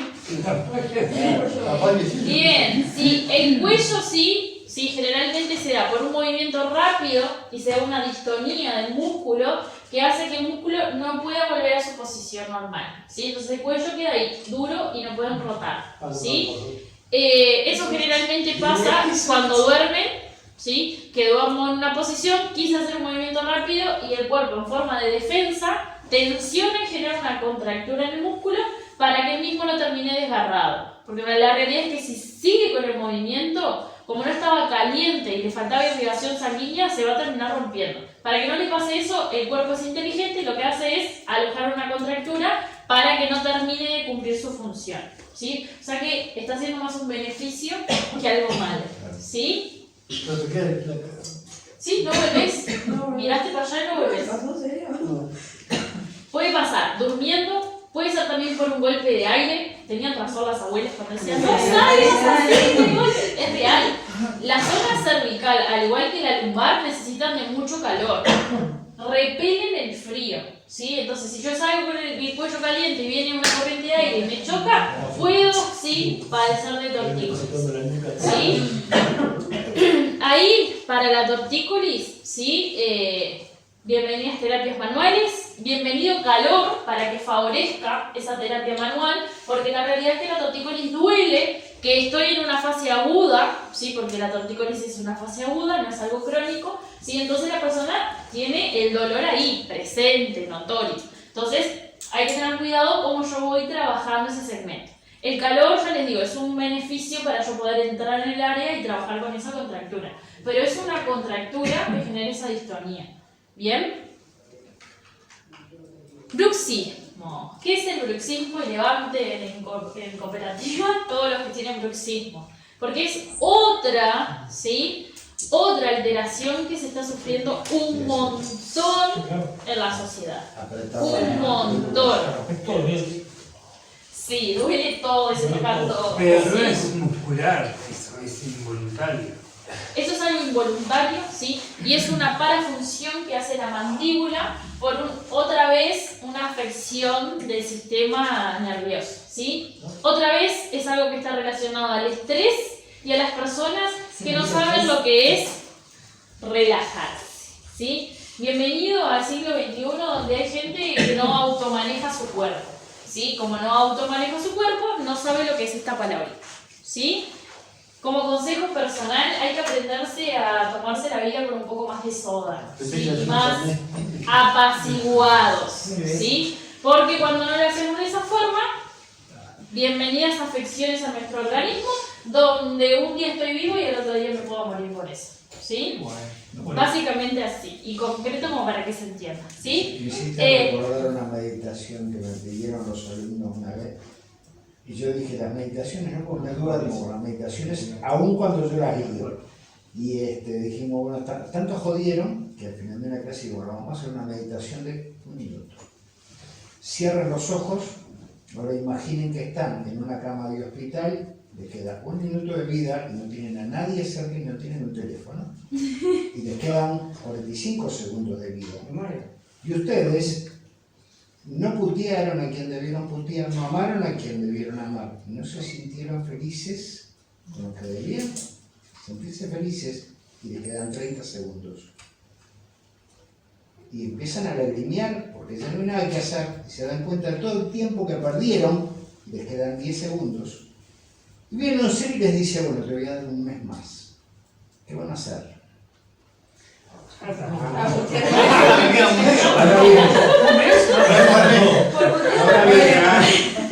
En un El mes de vida que les dieron, ¿saben cuánto les queda? Nadie sabe. Me rompo todo. Ah, qué hermoso. Sí. El punto es, asegúrame que cualquier médico te puede decir que podés vivir máximo 6 meses según tu diagnóstico. Pero ningún médico te asegura que dentro de 6 meses vas a estar vivo. ¿Sacás préstamos en Palacio? Te voy a tu silencio. No, prueba que lo hagan tus hijos. Son menores, ¿no? Yo no voy a entrar en esa heredan tus hijos. Ah, pues son menores, no pasa nada. Hay que ser padre. Salís, te rompés. Olvidan rápido. ¿Qué te dijo? Profe, ese bruxismo por definición es la contracción del músculo. Bien, el bruxismo se puede observar de diferentes formas, ¿sí? En realidad hay un primer patrón antes de empezar con el bruxismo que se tiende a comprimir las manos o dormir con las muñecas así, ¿sí? Dadas vueltas, que después se levantan con un dolor y una tensión en todo lo que es la parte tendinosa y articular. Ese es el primer paso antes del bruxismo. Lo que pasa es que la gente no le presta atención y después empieza a generar el bruxismo, ¿sí? El primer nivel del bruxismo, ¿sí? Los 2 primeros niveles se dan en la noche nomás, cuando el cuerpo se distiende y tiene que largar toda la tensión acumulada, ahí aparece esa parafunción. El primer nivel lo que hacen es comprimir la mandíbula con intensidad, donde el macetero genera una fuerza, ¿sí? Brutal, porque es uno de los músculos más fuertes que tenemos, ¿sí? Entonces empieza a acumular tensiones en lo que es el cuello, puede generar problemas auditivos, cefaleas, migrañas, ¿sí? El segundo nivel lo que hace es chillar, desplazar la mandíbula. En ese caso, ¿sí? Tienen más probabilidad de sufrir lesiones en el área, como perder una pieza dental, ¿sí? Morderse la lengua, generar heridas. Es más, hasta producen desgastes en la articulación temporomandibular. ¿Qué significa eso? Que un día se puede levantar y que le queda así, la boca, ¿sí? Porque gastaron, ¿sí? La articulación temporomandibular y la mandíbula no tiene de dónde engancharse. Aparte que si vamos a ver la parte esquelética, el enganche que tiene la mandíbula para todo lo que hace es muy pobre, ¿sí? Cuando desplazan y apretan, porque hay gente que aprieta y a su vez desplaza, no hace solamente el desplazamiento. Ahí es peor todavía, porque la mandíbula se tiende a salir de la articulación y se levantan con la carretilla así. Ay, por favor. Corrido. ¿Sí? ¿Cómo pasa la mano? ¿Cómo la cabeza? Un detalle. Claro. Si el desplazamiento fue mínimo, si mastican chicle, la articulación vuelve al lugar. Pero si fue muy grande el desplazamiento, sí. Se siente un ardor, o sea, es rara la sensación que se siente, por ahí me pasó una vez. Es muy rara la sensación que se siente, como de electricidad, frío, calor, todo al mismo tiempo hasta que la articulación vuelve. ¿Pero vuelve ¿sí? sola? Yo mastiqué chicle y me vuelve. Siempre tuve ese concepto de si es mínimo el desplazamiento masticando chicle, se vuelve. Pero si es muy grande, tiene que venir alguien especializado en hacer un ajuste de la mandíbula. ¿Qué pasa? Acuérdense que toda luxación de cualquier articulación, si no se hace en un tiempo prudente, puede generar otras alteraciones. Si a mí me ajustan la mandíbula ya estaba en fría, se había adaptado, se puede sufrir una fractura del segmento articular. Estás estresada. Así que, ¿qué es lo importante? Imaginen que estoy rayando de rojo. Por eso, Relajarse. por ejemplo, prueba, ¿para qué? No va a estresar, ¿para qué? Es verdad, profe, el examen va a estresar mucho. Hay que aprender a relajarse, vivir la vida un poco más tranquila, ¿sí? Otra cosa, sí, del bruxismo, hay gente que pasa ya a un tercer nivel y no solamente bruxa de noche, sino en el correr del día. Ahí ya topearon el estrés a morir. Gracias. Ahí ya el estrés está a otro nivel de que no solamente cuando uno está en reposo, que tiene menos capacidad de darse cuenta de lo que pasa, sino que uno lo está haciendo hasta consciente en su vida cotidiana. ¿Sí? Voy a pasar esto sin apoyo mío.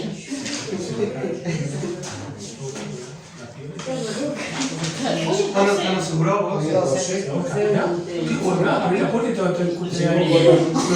Gabriel, Fidel, María Eugenia, Javier, Débora, Emiliano, Alejandro, Bernardo, Melina, Leticia, Celia, Federica, Magdalena, Martín, Janet, Ezequiel, Erika, Martina y Novia. Bien. Una pregunta. Dime. ¿Uno en qué puede ayudar a esas cosas? Bien. Nosotros en el bruxismo lo que podemos hacer es liberar tensiones musculares que se generan en esas determinadas áreas, como lo que es el cuello y lo que es el macetero, ¿sí? En realidad hay masajes intrabucales que justamente lo que hacen es liberar mucho más ese segmento y por eso ahora hay dentistas especializados en el bruxismo, ¿sí? Tengan en cuenta que las placas relajantes que se tienden a usar de noche aportan en que uno no pierda piezas dentales. En calmar el bruxismo, no. Lo que calma el bruxismo es esto. Y nada más. Y eso lo puede hacer uno. No lo puede hacer nadie por nosotros. ¿Sí? Y en lo de del medios pico a del los oro, relajantes. ¿cómo podés ayudarnos? En lo del pico del oro. En el pico del oro, ahí lo que se podía hacer era trabajar todo lo que eran músculos adyacentes al área para liberar ahí el síntoma del dolor. Pero no lo corregís. ¿Sí? A no ser que esté en el inicio, que podés corregir postura para que no se genere. Pero si era genético, acuérdense que ya es genético. ¿Sí? Bien, después lo que son las malas posturas corporales, que en el caso de las cervicales podía estar o el cuello adelantado o el cuello retraído y que se rectificaba, ¿sí? Que ahí había que trabajar con los músculos que estaban tensos y los que estaban debilitados. Hay una que me dijo un profe una vez, con la mochila de un lado solo, si estás todo el liceo así por costumbre, también estás compensando el cuello por un lado y ahí puede ser también otro factor. Sí. No es por asustado. La mochila de un lado, yo compenso así y me genero desviaciones hacia el lateral. O sea, la mochila colgada de una sola puede generar escoliosis. Y más en la etapa del desarrollo. Por algo tiene dos. Si no tendría una sola. Exacto. Sí, por eso también más una mochila que te pegue en la cola, tampoco. Ah, no. Arriba, ajustada. Arriba de la cara. No corrigieron todo eso con la Por eso que mochila. más frecuente los niños con la mochila corredita. Ah. Claro, ahora todo con la mochila corredita. ¿Viste? Es que en realidad hubo un consejo en primaria, no me acuerdo en qué año, pero yo ya había salido del liceo y mi hermana estaba todavía. Y claro, en el liceo se usaba mucho lo de usarla el bolso. Sí. Y yo quería un bolso. Claro, y después me decían, no, tenés que usar la mochila, que no sé qué. Se prohibieron los bolsos en los liceos, me acuerdo como un año y poco. Y en las escuelas empezaron a sugerirle a los padres que le compren a los niños la de las rueditas. Y después en los liceos me acuerdo clarito, le sacaba del todo la liga y la usaba más o menos por acá. Y los profesores te decían, levantá la mochila porque después te va a acordar de mí, levantá la mochila. Y hoy día me la levanto hasta acá arriba, porque si no me empieza a doler, no me la puedo bajar tanto. Más de esto no se puede bajar. Aparte de que era mucho más cómoda, cuando sentís dónde va la mochila. Sentí que la estás cargando con lo que tenés que cargar. Claro. Sí. Y sí, porque la gravedad pesa en esa posición acá. Bien, me meto en lo que es la zona dorsal. ¿Qué es común observar en la zona dorsal? Zona dorsal vendría a ser acá en el segmento de los femómenos. ¿Qué es común como afección observar? La hipercifosis, ¿sí? Acá en esta está mal, lo tengo que corregir. Acá tiene que ser hipercifosis, ¿sí?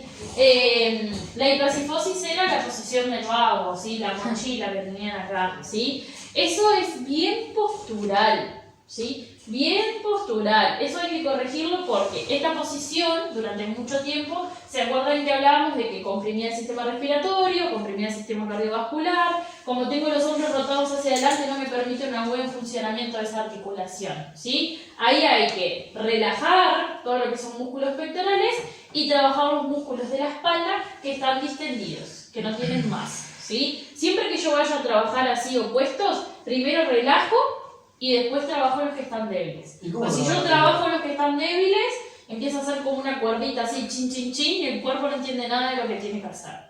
No escuché, ¿qué me dijiste? ¿Cómo trabajás en esto de acá? Bien, más adelante vamos a tener una clase que justamente vamos a hablar de un montón de ejercicios, ¿sí? Y justamente vamos a ver para qué sirven. Sí, en realidad el curso está como más destinado a todo lo que son terapias manuales, pero a mí me gusta como agregarle eso de los ejercicios porque para mí es fundamental trabajar las dos cosas de la mano, ¿sí?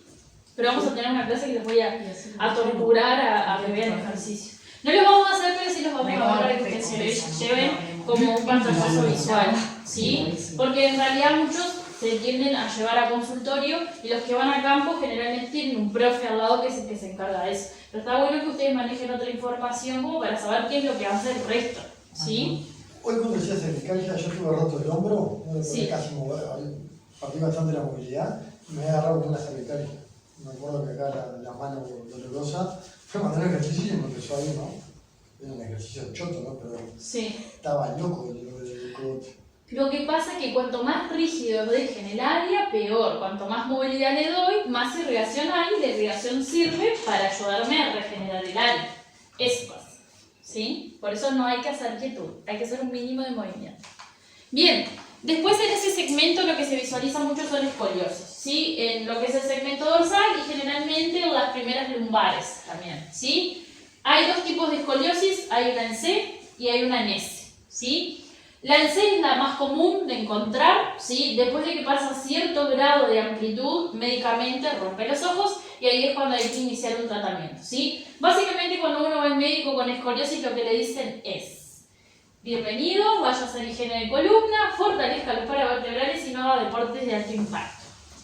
Nada más, ¿sí? La realidad es que muchas de las veces la persona se asusta por ese concepto y deja de hacer actividad. Y es lo peor que pueden hacer.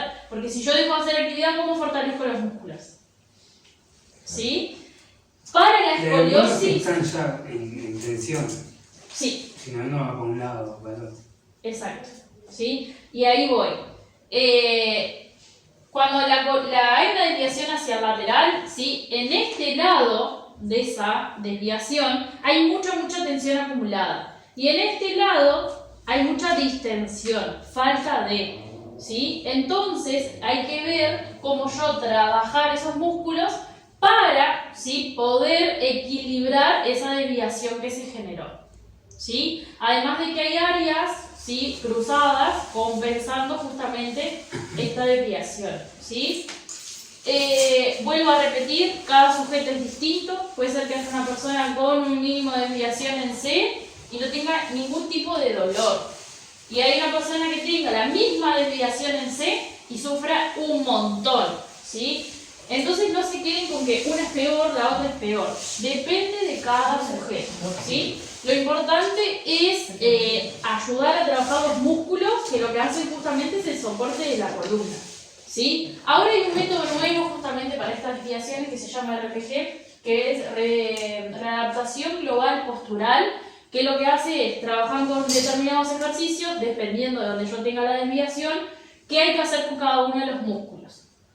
Se hace un tratamiento con el paciente durante un lapso de tiempo. Cuando el paciente se lo manda a retirarse, se le manda una tabla de ejercicios que por el resto de su vida los tiene que hacer. Si el sujeto por un lapso de tiempo deja de hacer esos ejercicios, otra vez se vuelve a acentuar la escoliosis. O sea, lo que hacen es eliminar grados con el método RPG, pero yo toda mi vida tengo que hacer esos ejercicios para mantener lo que se trabajó. Si yo dejo de hacerlos, bienvenido de vuelta a la escoliosis como la tenía, ¿sí? O sea que es un método de por vida, ¿sí? Y generalmente lo trabajo los oficios. Bueno, pero es como el ejercicio. Sí. El ejercicio tenés que hacerlo toda la vida. Bueno. No, por eso debería generarte, ¿no? Como un... decir, va, toda la vida, ¿no? Yo lo que digo es, si vos no lo trabajás siempre, va a volver la descompensación. ¿Y siempre el mismo o tiene test cada tanto? Porque te dicen toda la vida, 10 años puede cambiar el ejercicio. Eso depende de cada paciente. Yo los que conozco que se hicieron el método, trabajaron con el RPG, O sea, 6 meses con el fisio, el método, se adaptaron a los ejercicios, esto, aquello, vieron que rendía bien, se fueron, una hojita, por el resto de tu vida, Claro. sí. Es que recobran el tema del hábito. Está, pero capaz Y también Ah, pasó pero si era progresivo, por ejemplo. que- la palabra capaz que si hay una adaptación cada tantos años, pues también tú vas a cambiar. y en realidad ahí después justamente a depender de la persona si necesita comer ejercicios o no, ¿Qué si ejercicios cambió algo serán, de tus profesor, hábitos, eso? ¿eh? ¿Qué ejercicios serán? ¿Qué ejercicios serán? Depende de cómo vos tengas la desviación lo que pase. Y hacia dónde la tengas, y si hay que influir más en el estiramiento, si hay que influir más en la tensión. ¿Y a Como qué está buena la qué te pregunta, dedicas Nicolás. también? Pero capaz que Influye. Sí. depende de los ejercicios, capaz que sí, agregar. Mira, yo Además conocí un tiene que- muchacho además tiene que... que ver a qué altura de la columna está la desviación. Si vos sos camionero Grupos musculares distintos. toda la vida y te mandan a hacer algo, Ahí tenés te una puede, opinión. bueno, claro, te puede incidir de una manera que si sos abogado. Capaz que cambia según tu actividad. En realidad el fin del método es que yo pueda ganarle ángulos a la escoliosis. No importa, La o sea, progresión. todo lo que hay detrás, sí obviamente, bueno, patrones de si vos tenés alguna otra enfermedad, si vos tenés algún otro desequilibrio, si vos tenés alguna cosa de eso. Pero tanto ir a la ocupación, si sos deportista o algo de eso, no. Acá hubo un muchacho que se hizo el método del RPG, bárbaro, divino, le superaron un montón de grados, todo. No sé si se fue de viaje, no me acuerdo qué fue que había hecho unos meses. Y cuando, o sea, volvió del viaje, había descompensado un montón de grados y le había empezado a doler y todo, que antes, o sea, durante el lapso que hizo el RPG no le había dolido y había mejorado. Lo que pasa es que en ese lapso del viaje tuvo muchos meses sin hacer nada. Y otra vez el organismo volvió a como estaba. A la pregunta que él decía, pero son ejercicios que lo puedes hacer, ¿te vas de viaje o con máquinas especiales o algo? No. Usan pelotas, bandas, esas cosas. Ah, Son básicos que vos le puedes hacer en tu casa. Sí, O porque sea, va. si no lo haces es porque no tenés ganas, básicamente. Bien, después está la escoliosis en S, que esa es la más compleja, porque el organismo puede compensar una curvatura, pero ya dos no le da, ¿sí? Además de que cuando va en aumento empieza a rotarse la escoliosis para adentro, generando que, si es la curvatura de arriba, comprimiendo lo que es el sistema respiratorio. Si es la curvatura de abajo, comprimiendo lo que es el área digestiva, ¿sí? Entonces ya empiezan a haber falencias, ¿sí?, en otros sistemas. Cuando esa escoliosis en S se encuentra en la etapa del desarrollo, ¿sí?, o ya es congénita porque viene desde niños, se intenta hacer una intervención quirúrgica, ¿sí? ¿Qué se hace con esa escoliosis en S? Se perfora toda la apófisis transversa, se pasan dos fierritos, se cincha arriba, se cincha abajo, y la persona queda preciosa, recta para toda su vida, ¿sí? El tema ahí es que esa persona le cambia su calidad de vida, ¿sí? Porque la persona ya no va a poder hacer la misma flexión ni la misma extensión y se olvida de las rotaciones, ¿sí? Además de que la persona post operación le tienen que enseñar a caminar, a lavarse los dientes, a peinarse, a vestirse. Hay personas que no logran ni siquiera en un lapso de su vida llegar a atarse los cordones correctamente, ¿sí? O sea que le benefician, sí, en que no se muera antes de tiempo porque la escoliosis empieza a tomar segmentos, pero le cambia su calidad de vida, ¿sí? Y eso se hace en el proceso de desarrollo, ¿sí? ¿Por qué en el proceso de desarrollo? Porque ahí el organismo puede aceptar lo que está pasando y puede colaborar con la regeneración. Ya cuando uno pasa, después del desarrollo, que en realidad para las operaciones después de los 20 y pocos años ya marchamos, no se puede hacer nada, ¿sí? Después de esa etapa se trata de que la persona mejore posturas, trate de hacer algún ejercicio, pero la realidad es que le van dando como diagnósticos, ¿sí? No sé, perdiste tanta capacidad respiratoria, tu sistema digestivo está fallando en... es como que le van dando pautas a que le va quedando un poco tiempo de vida. Pero ¿sí? si esto puede pasar en la etapa de desarrollo porque es hereditario. Bien, existen 3 formas de que aparezca la escoliosis. Una es congénita o la parte genética, ¿sí? Que esa generalmente, si hubo observación periódica, se puede ya visualizar desde niños, ¿sí? Y se puede modificar desde niños.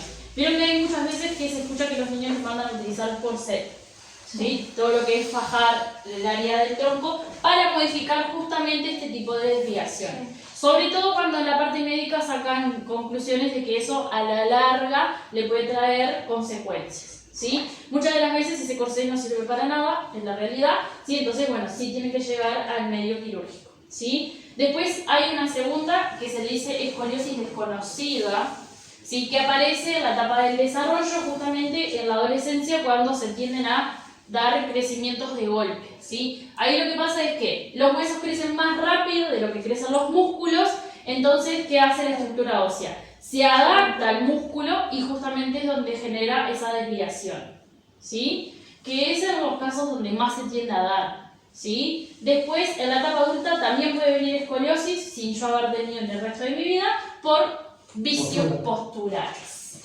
¿sí?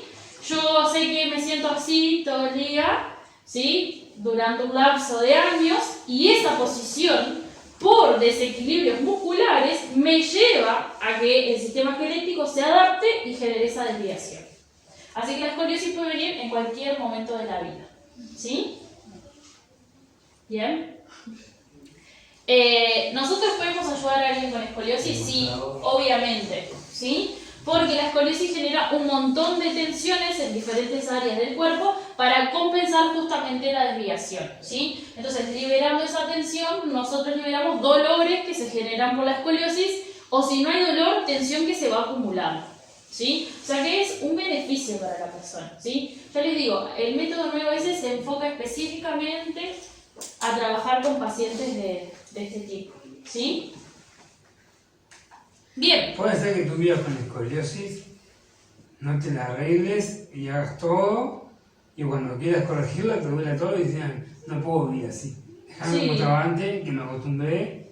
Yo tengo escoliosis y en mi vida le di importancia. O sea, no es que no le di importancia, pero o sea, cuando yo me enteré, ya todo lo que me habían dicho que no podía hacer, yo lo había hecho. Claro, no predicás con el ejemplo, que feo. Mira, fui deportista federada de un deporte de alto impacto donde estaba federada por médicos deportólogos y nunca me encontraron la escoliosis. O nunca le dieron importancia a eso. ¿Dónde, profe, te federaste? Hacía gimnasia artística. ¿Cómo lo hiciste? ¿Cómo a mí me lo diagnosticó una profesora que me miró así, me hizo como una radiografía y me dijo, anda a hacerte una placa porque tenés escoliosis. Y yo tipo, negadísima, diciéndole toda mi vida, deportista federada, que voy a tener escoliosis y nunca me voy a encontrar. Cuando me fui a hacer la placa, la escoliosis no era nada chiquita y se me nota parada, ¿sí? Porque si yo me paro derecha, tengo un hombro sumamente bajo. O sea que eso ya visualmente está diciendo que esa escoliosis tiene un gradito de desviación. Jamás me generó un dolor, jamás. Pero, siendo consciente de toda la información, yo hice deporte desde que tengo 4 años. ¿Sí? Entonces, eso es una suma de que la masa muscular soporta esa desviación. ¿Sí? Intenté hacer ejercicios con el método RPG y no me sentí cómoda. ¿Sí? Entonces dije, tal, mejor me quedo así, toda mi vida hace años estoy por eso, nunca me generó nada. Venía embarazada, se te puede romper todo. Ya quedé y no me pasó nada. ¿Ya está? No está. Ya sacó, por eso dijo que ya otro tema. Ahí con la escoliosis, en realidad, los que más pueden sufrir daños, ¿sí? Por esa desviación son los que tienen así. ¿Sí? Porque es otra compensación más del organismo que ya está, tengo 2, una tercera, ¿sí? Y si están con la operación, peor. Porque eso es algo recto que lo sostiene un fierro. Y el cuerpo se va a intentar amoldar al proceso del embarazo, y puede sufrir daño justamente en la operación. Entonces, cuando hay alguien que tuvo una operación por escoliosis y tiene los fierritos por el lateral de la columna, ya entra dentro del patrón de embarazos de alto riesgo. ¿Sí? Porque tienen que analizar si esos fierros siguen ahí o hay que quitarlos. ¿Sí? Porque el fierro se puede empezar a doblar y puede empezar a generar compresiones en los nervios y terminar dañando alguna función justamente de ellos. Acá hubo una alumna con operación, con 2 fierritos preciosos, que uno la miraba y era un robot, la chiquilina, ¿sí? Se sentaba así, se paraba así, se movía así. ¿Por qué? Porque no podía justamente por eso. Justamente antes de terminar el curso quedó embarazada y ella decía, semana a semana tengo que ir a que me pesen y vean cuántos gramos voy engordando con el embarazo para saber qué es lo que hacen conmigo. ¿Sí? Así que imagínense cómo cambia la calidad de vida. ¿Sí? Bien. Bueno, no es vida, pero en realidad si no se lo hubiera hecho, tendría otras secuelas de... Y una afección, si tenés escoliosis tenés más cosas. Porque va a ir compensando la columna en todo largo. Si tenés una cosa, tenés hiperlordosis, tenés cifosis. Sí, claro, porque las curvaturas tienen que compensar. Yo, por ejemplo, viene así, hace así y sigue derecho.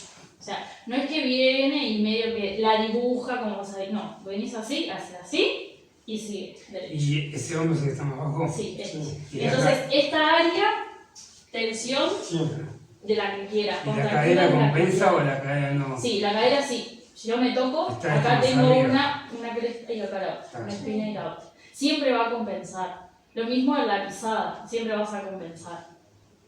Eso siempre. Sí, claro, tipo, si pasa algo en un lugar, buscas el otro y... Nunca me dolió el lugar de la escoliosis, nunca, jamás. ¿Y la zona en general? Siempre igual me cuidé de no pasarme de peso, de esto, de aquello, de la masa. Pero nunca hice nada como para corregir esos grados. Profe, una consulta, cuando tenés escoliosis tenés más chance de tener una producción o alguna discopatía, ¿no? No, en realidad se da más frecuente tener una discopatía cuando tengo acentuadas, ¿sí? O desacentuadas las curvaturas normales. O sea, cuando yo tengo una hiper o una hipo, claro, de la que sea. Ahí sí tengo más chances de generar una discopatía que si yo tengo una desviación por la escoliosis. ¿Sí? Porque ahí en realidad aprieta el disco y lo que hace es que salten para los costados. ¿Sí? Cuando la desviación se da así, en realidad aplastan otras direcciones. Pero no la aplasta igual.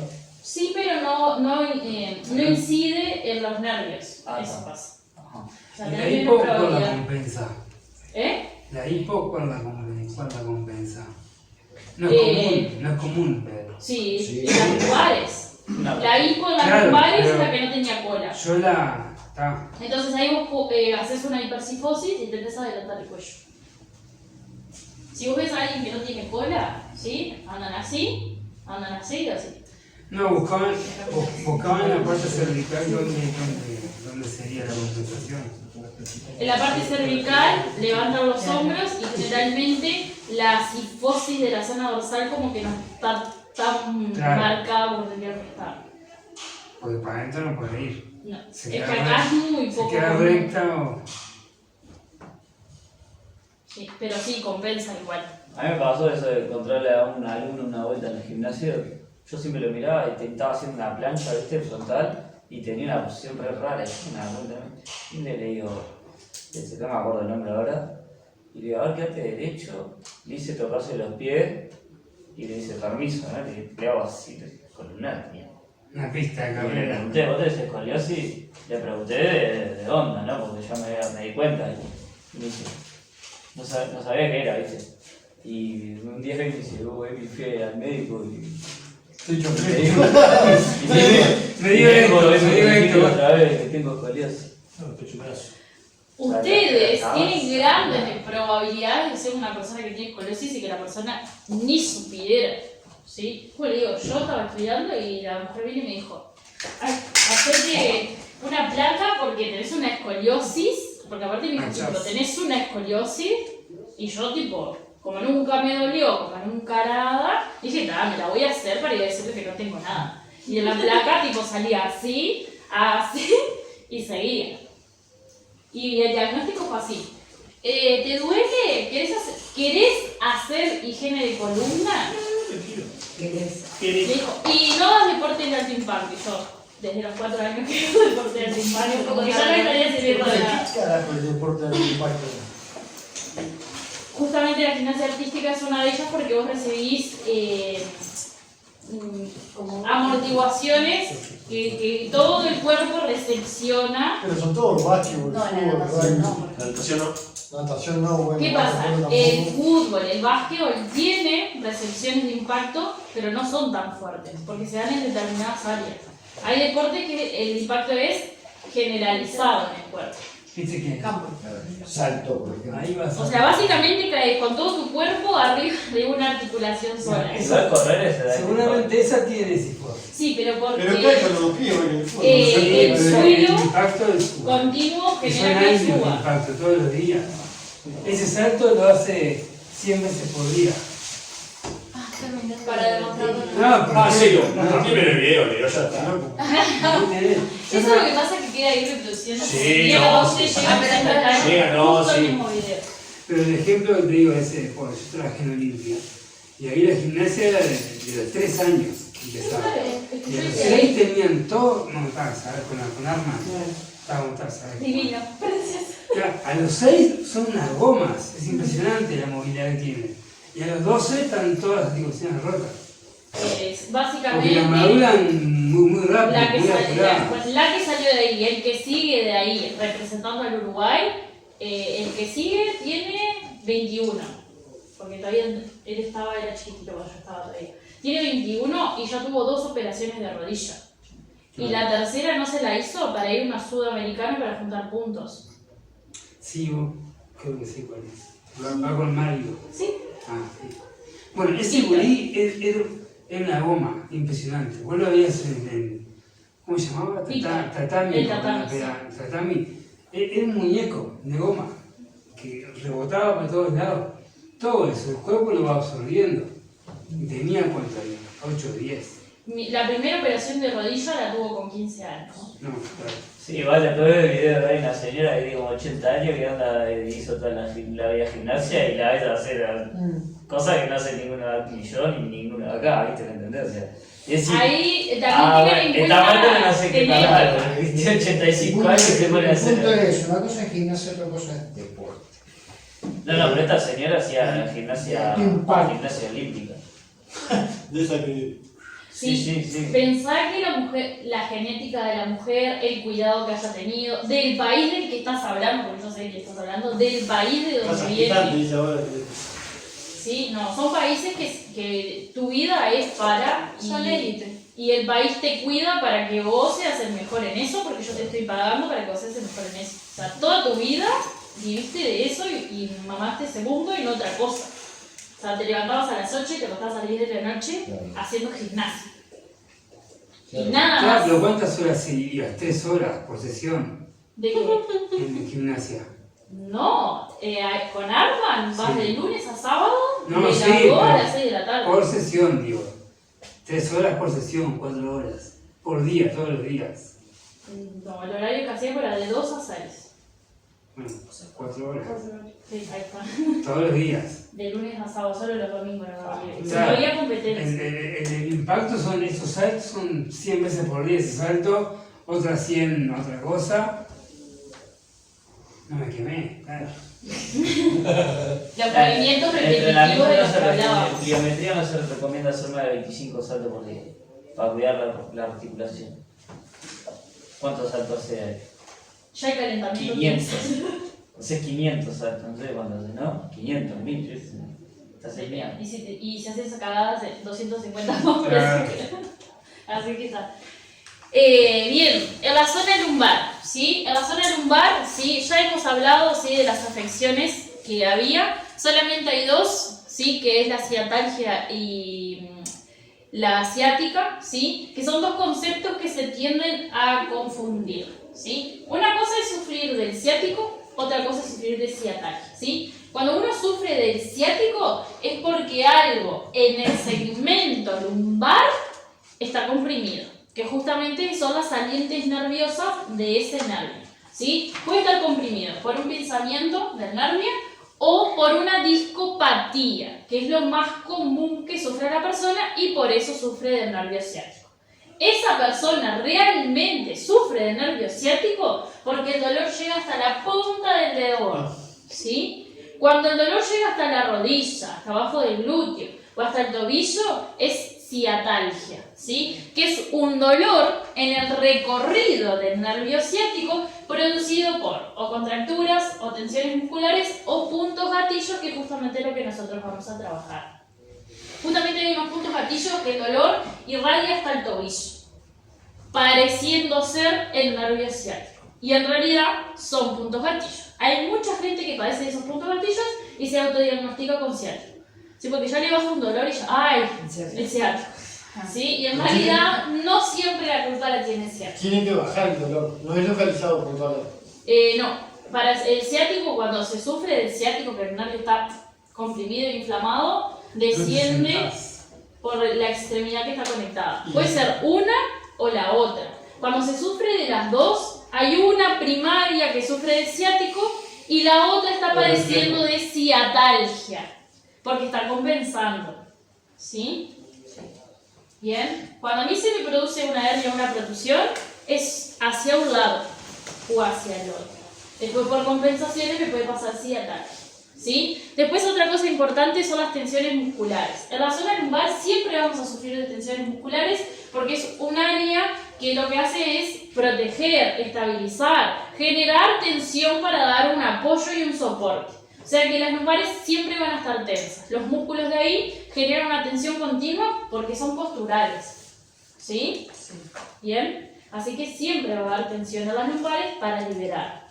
Y yo la libero y vuelve a aparecer porque es su función. ¿Sí? La acumulación en exceso de tensión, ahí ya puede arrastrar otras afecciones, como en esa zona que aparecen muchas contracturas también, ¿sí? O muchos puntos gatillos. Bueno, después lo de la artrosis de las vértebras, eso por una hernia de disco se empieza a desgastar y a degenerar la articulación, como pasaba en la rodilla, pasa también, sí, en las vértebras. Y después lo de las dos curvaturas que hablábamos de o la cola de pato o la gente que no tiene cola. Ahí hay que trabajar con las musculaturas para corregir justamente esa postura, ¿sí? No solamente incide la zona lumbar, sino que la zona lumbar está conectada con los miembros inferiores. Y si hay músculos como los cuádriceps o los posteriores que están en desequilibrio, van a jugar también con la posición de la cadera y van a hacer que se genere también o esa hiperlordosis o esa hiperlordosis, que era la rectificación. Así que no tengo solamente que trabajar con el área lumbar, sino tener en cuenta también el área del muslo, ¿sí? Que a veces no se tiene en cuenta y ahí yo corrijo el área lumbar, pero hay otra área que está interrumpiendo también esa posición de la cadera, que va a influir en la posición de la... Acortamiento de posteriores con la hiperlordosis está conectado directamente. Sí. Bien, ahí repito, cuando es algo muscular y que yo quiero corregir, primero relajo los músculos que están tensos y después me paro en trabajar los músculos que están con poca masa o que hay que tensarlos un poquito más. ¿Sí? Digo un poquito más porque a veces no es que están sumamente debilitados, sino que bueno, están en muy desequilibrio con el otro que está generando demasiada tensión. ¿Bien? Bien, para la clase que viene, ¿sí? Vamos a definir lo que es dolor crónico y agudo, vamos a hacer la introducción del teórico de punto gatillo y nos vamos a ir a trabajar con ellos, ¿sí? Entonces, para la clase que viene, las uñas hiper, mega cortas, ¿sí? ¿Por qué eso? Porque hay que hacer compresiones isquémicas. En las zonas donde hay poca masa, no pasa nada con el mínimo de uñas, porque yo puedo ver, para no dejar marcas en el compañero. Pero donde hay más masa grande, que hay que entrar profundo, por más que yo intente, se van todos así, marcaditos, ¿sí? Entonces, para no tener problemas, ¿sí? Uñas bien cortitas para que nadie se vaya todo con marcas, ¿sí? Otra cosa, vengan con ropa fina, ¿sí? Si quieren ponerse short, se pueden poner short. La remera de arriba que sea lo más fina posible. Si van a venir con algo abajo, que sea fino, porque los compañeros trabajan todo digital. Entonces, si la ropa es muy gruesa, hay que hacer mucha fuerza para entrar y los compañeros pobrecitos de sus dedos, ¿sí? Así que, ropa finita, ¿sí? Porque en realidad la técnica se debería de trabajar sobre, ¿sí? El contacto con los receptores sensoriales, pero por un tema de que para que no se estén sacando y poniendo, lo trabajamos arriba de la ropa. Que en realidad se puede, hay que ejercer un poquito más de fuerza con el área del dedo para poder llegar, ¿sí? Sí. Así que, uñas cortas, ropa finita, clase que viene, terminamos con el teórico y arrancamos otra parte práctica. ¿Bien?